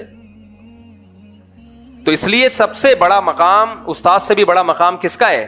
تو پیر و مرشد کا ماں باپ جیسا مقام نہیں. اب بعض لوگ پیر و مرشد سے بیعت ہوئے, وہ پیر صاحب ان کے گھروں میں ایسا گھسے ہیں, ماں باپ کہہ رہے ہیں ہمارا بچہ ہمارے ہاتھوں سے نکل گیا بھائی, ہم نے تو بھیجا تھا گناہ چھوڑوا دیں گے, تو سارا دن پیر صاحب کی خدمت میں لگا رہتا ہے, ہمیں ہمارا تو رائے نہیں ہے. یہ مولانا شلوی تھانوی رحمۃ اللہ علیہ بڑے حکیم تھے, حکیم الامہ تھے. حکیم سے مراد حکمت والے. انہوں نے ان پیروں پہ رد کرتے ہوئے لکھا ہے کہ لو تھی کسی اور کی اور ہو کسی اور کی گئی ہے اولاد, جنا کسی نے اور ہو کسی اور کی گئی, نہ نہ نہ, جنہوں نے جنا ہے انہی کی رہے گی. ہمارے شیخ حضرت مفتی رشید احمد صاحب سے کسی نے پوچھا کہ حضرت پیر صاحب اگر کسی ایک بات کا حکم دے رہے ہوں اور والدین اس کی دوسری بات کا حکم دے رہے ہوں تو والدین کی مانیں یا پیر صاحب کی مانیں؟ حضرت نے فرمایا وہ پیر ہی نہیں ہے جو ماں باپ کی مرضی کے خلاف آپ کو حکم دے, کیونکہ اس کا کام ہے شریعت پہ چلانا. تو شریعت تو کس کو, ماں باپ کی اطاعت کا حکم دیتی ہے. وہ کہے گا تم نے پوچھ کیسے لیا مجھ سے؟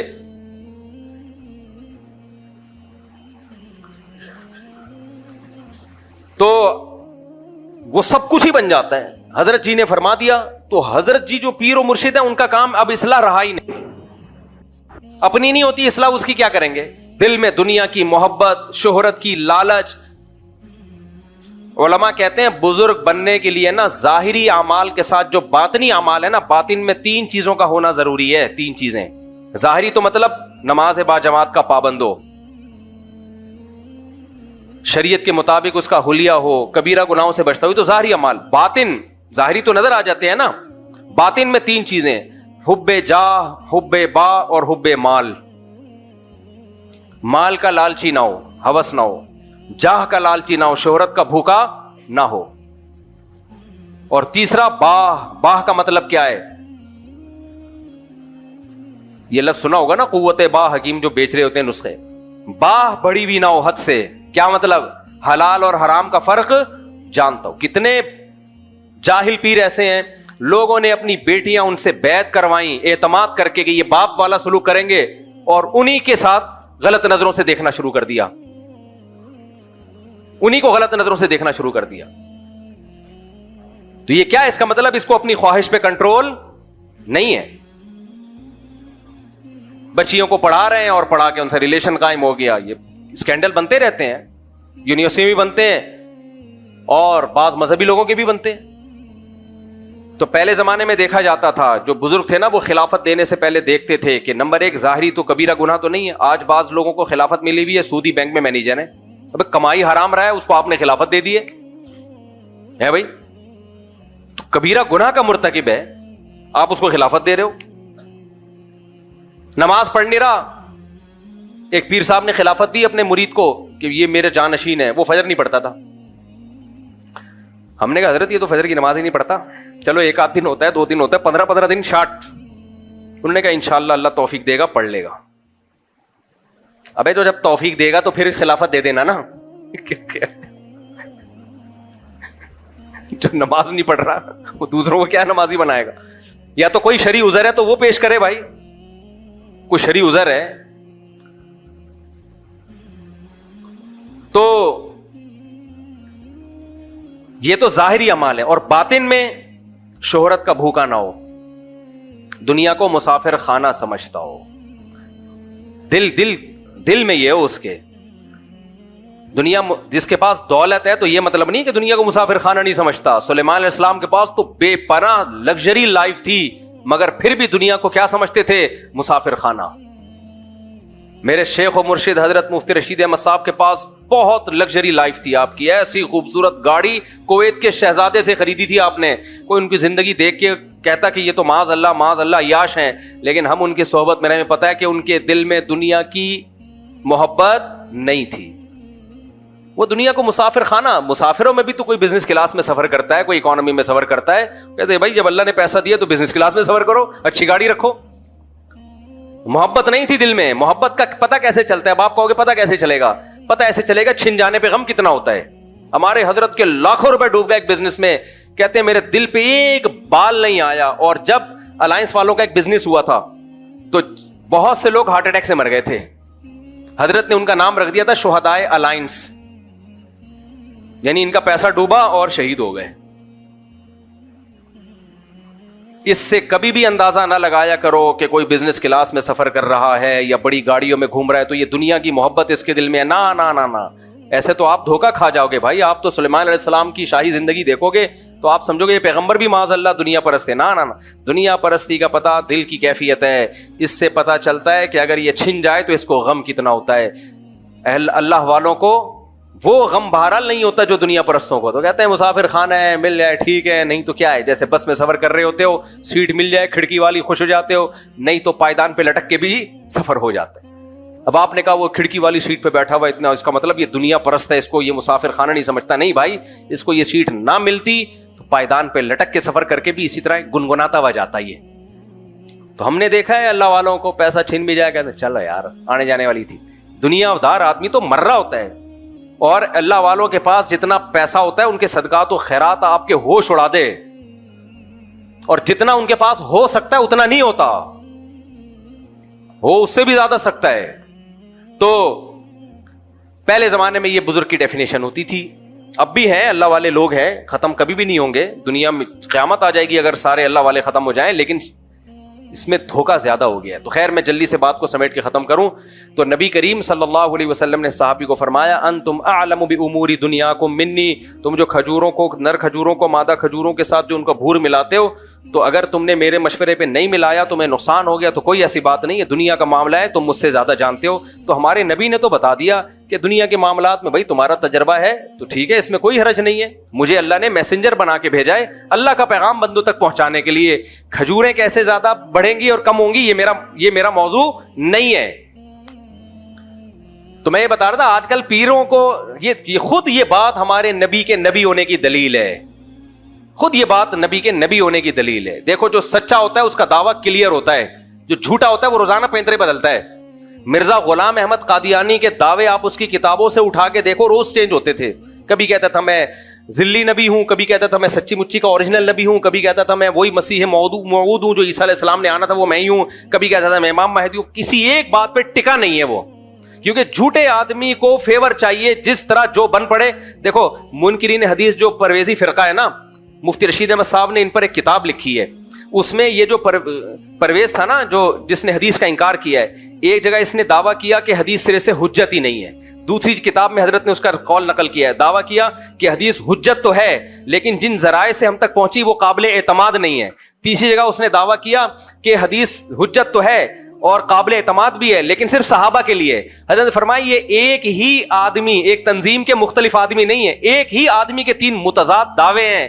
اس سے پتہ چلتا ہے کہ اس کا مقصد لوگوں میں کنفیوژن پیدا کرنا ہے. یہ بالکل ایسے جیسے پروفیسر غامدی صاحب، وہ کیا کرتے ہیں، حدیث حجت نہیں ہے، حدیث تاریخی کتابیں ہیں، لیکن جب اپنا استدلال کرنا ہوگا قرآن کے اگینسٹ تو بخاری کی حدیثیں پیش ہوں گی، مسلم کی حدیثیں پیش ہوں گی. بھائی آپ ایک جگہ ٹکتے کیوں نہیں ہو؟ آپ جب آپ کو فیور چاہیے تو بخاری بھی آ رہی ہے، مسلم بھی آ رہی ہے، اور جب آپ کو فیور نہیں چاہیے تو یہ تو تاریخی کتابیں، ان کی کوئی حیثیت نہیں ہے. بخاری مسلم میں ہے نا اعفوا اللحا، داڑھی بڑھاؤ، رکھنے کا نہیں ہے بڑھانے کا ہے. غامدی صاحب نے کہا بڑھانا ضروری نہیں ہے. صحیح مسلم، بخاری مسلم میں عیسیٰ ابن مریم آسمانوں پہ ہیں. لَيُوشِكَنَّ أَن يَنزِلَ فِيكُمُ ابْنُ مَرْيَمَ حَكَمًا وَعَدْلًا. پورے عربی الفاظ پڑھ کے سنا رہا ہوں میں. ضرور بھی ضرور تم پر عیسیٰ ابن مریم آسمان سے نازل ہوں گے. بخاری میں بھی ہے، مسلم میں بھی ہے، حدیث کی تمام کتابوں میں ہے. فَيَكْسِرُ الصَّلِيبَ، صلیب کو ختم کر دیں گے. وَيَقْتُلُ الْخِنزِيرَ، دنیا سے خنزیر کا خاتمہ کر دیں گے. وَيَضَعُ الْجِزْيَةَ، اور جہاد میں جزیے کو ختم کر دیں گے. اتنی واضح حدیث، لیکن جب جناب غامدی صاحب کے سامنے جاتی ہے کہتے ہیں حدیث تاریخی کتابیں ہیں. تو یہ بھائی ایک جگہ آپ ٹک نہیں رہے ہو. جب میں بھی کینیڈا امریکہ میں تھا نا تو ایک خاتون بڑی اگریسو ہوئی ہوئی تھی. غامدی صاحب کا کلپ سنا، آپ کیا چار چار شادیاں کرتے رہتے ہو، یہ تو غزوہ احد میں بچیاں شہید ہو گئی تھیں، وہ سارے کچھ لوگ شہید ہو گئے تھے تو بچیاں یتیم ہو گئی تھیں، ان کے لیے اسلام نے کہا چار کرو. میں نے کہا محترمہ، ان کو تو جواب نہیں دیا، میں نے کہا میں جا کے جواب ریکارڈ کرواؤں گا کہ یہ آپ نے پروفیسر غامدی صاحب کی دلیل سنی ہے. قرآن میں صاف طور پر 4 شادیوں کا تذکرہ ہے. تو غامدی صاحب نے کہا غزوہ احد میں کچھ ایسا ہوا تھا جس کی وجہ سے اجازت دی گئی تھی، تو ضرورت کے وقت اس اجازت سے فائدہ اٹھایا جا سکتا ہے. یہ کہاں سے نکالا آپ نے؟ یہ تو بخاری کی حدیث ہے، حضرت عائشہ کہہ رہی ہیں نا. اور اس کا مطلب بھی وہ نہیں ہے جو آپ بیان کر رہے ہیں. وہ مطلب کیا ہے وہ ایک الگ بحث ہے, لیکن آپ استدلال قرآن کے خلاف کہاں سے کر رہے ہو؟ بخاری کی حدیث سے کر رہے ہو. تو اجماعی مسئلہ ہے, اس میں جب آپ نے قرآن کی مخالفت کرنی ہے تو پھر بخاری کا سہارا, جب نہیں کرنی تو بخاری کی کوئی حیثیت نہیں ہے. تو بھائی ایک جگہ نہیں, جو بھی اس ایک جگہ ان کا مقصد کنفیوژن پیدا کرنا, ہر مسئلے میں کنفیوژن پیدا کر دینا.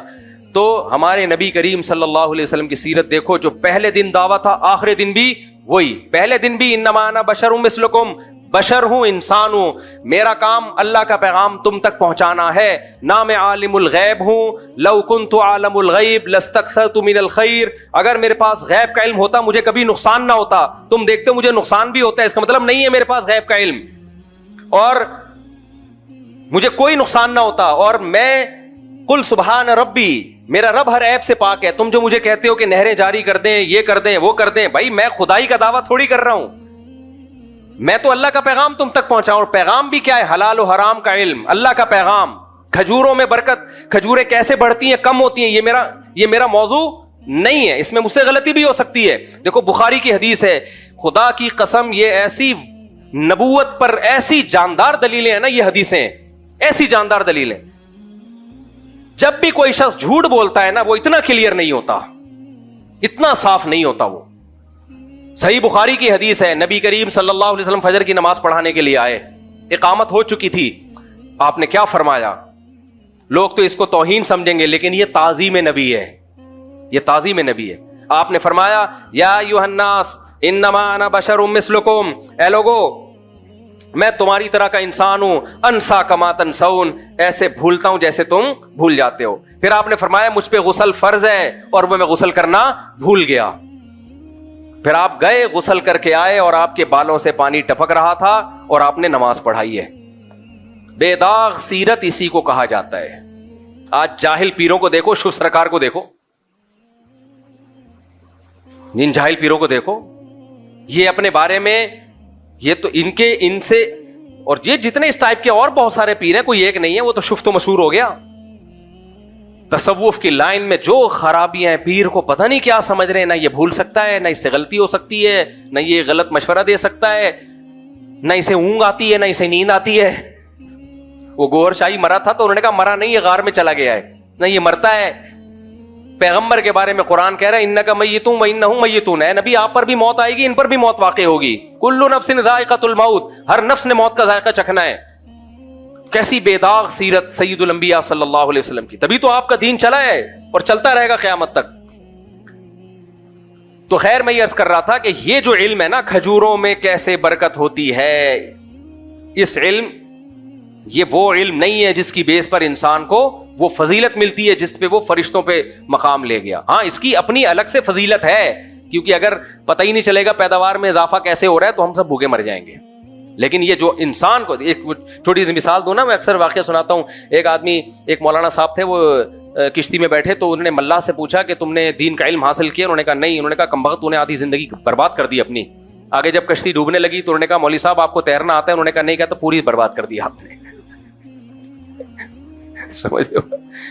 تو اس علم کی اہمیت کا انکار نہیں ہے. میڈیکل سائنس کا علم بھی ضروری ہے, کھجوریں کیسے زیادہ پیداوار, زراعت کا علم بھی ضروری ہے, لیکن میرے بھائی جو فضیلت جس بیس پہ ملے گی وہ علم ہے جو پیغمبروں کے پاس ہوتا ہے. اور آج کل وہ علم مارکیٹ سے کیا ہو رہا ہے, شارٹ.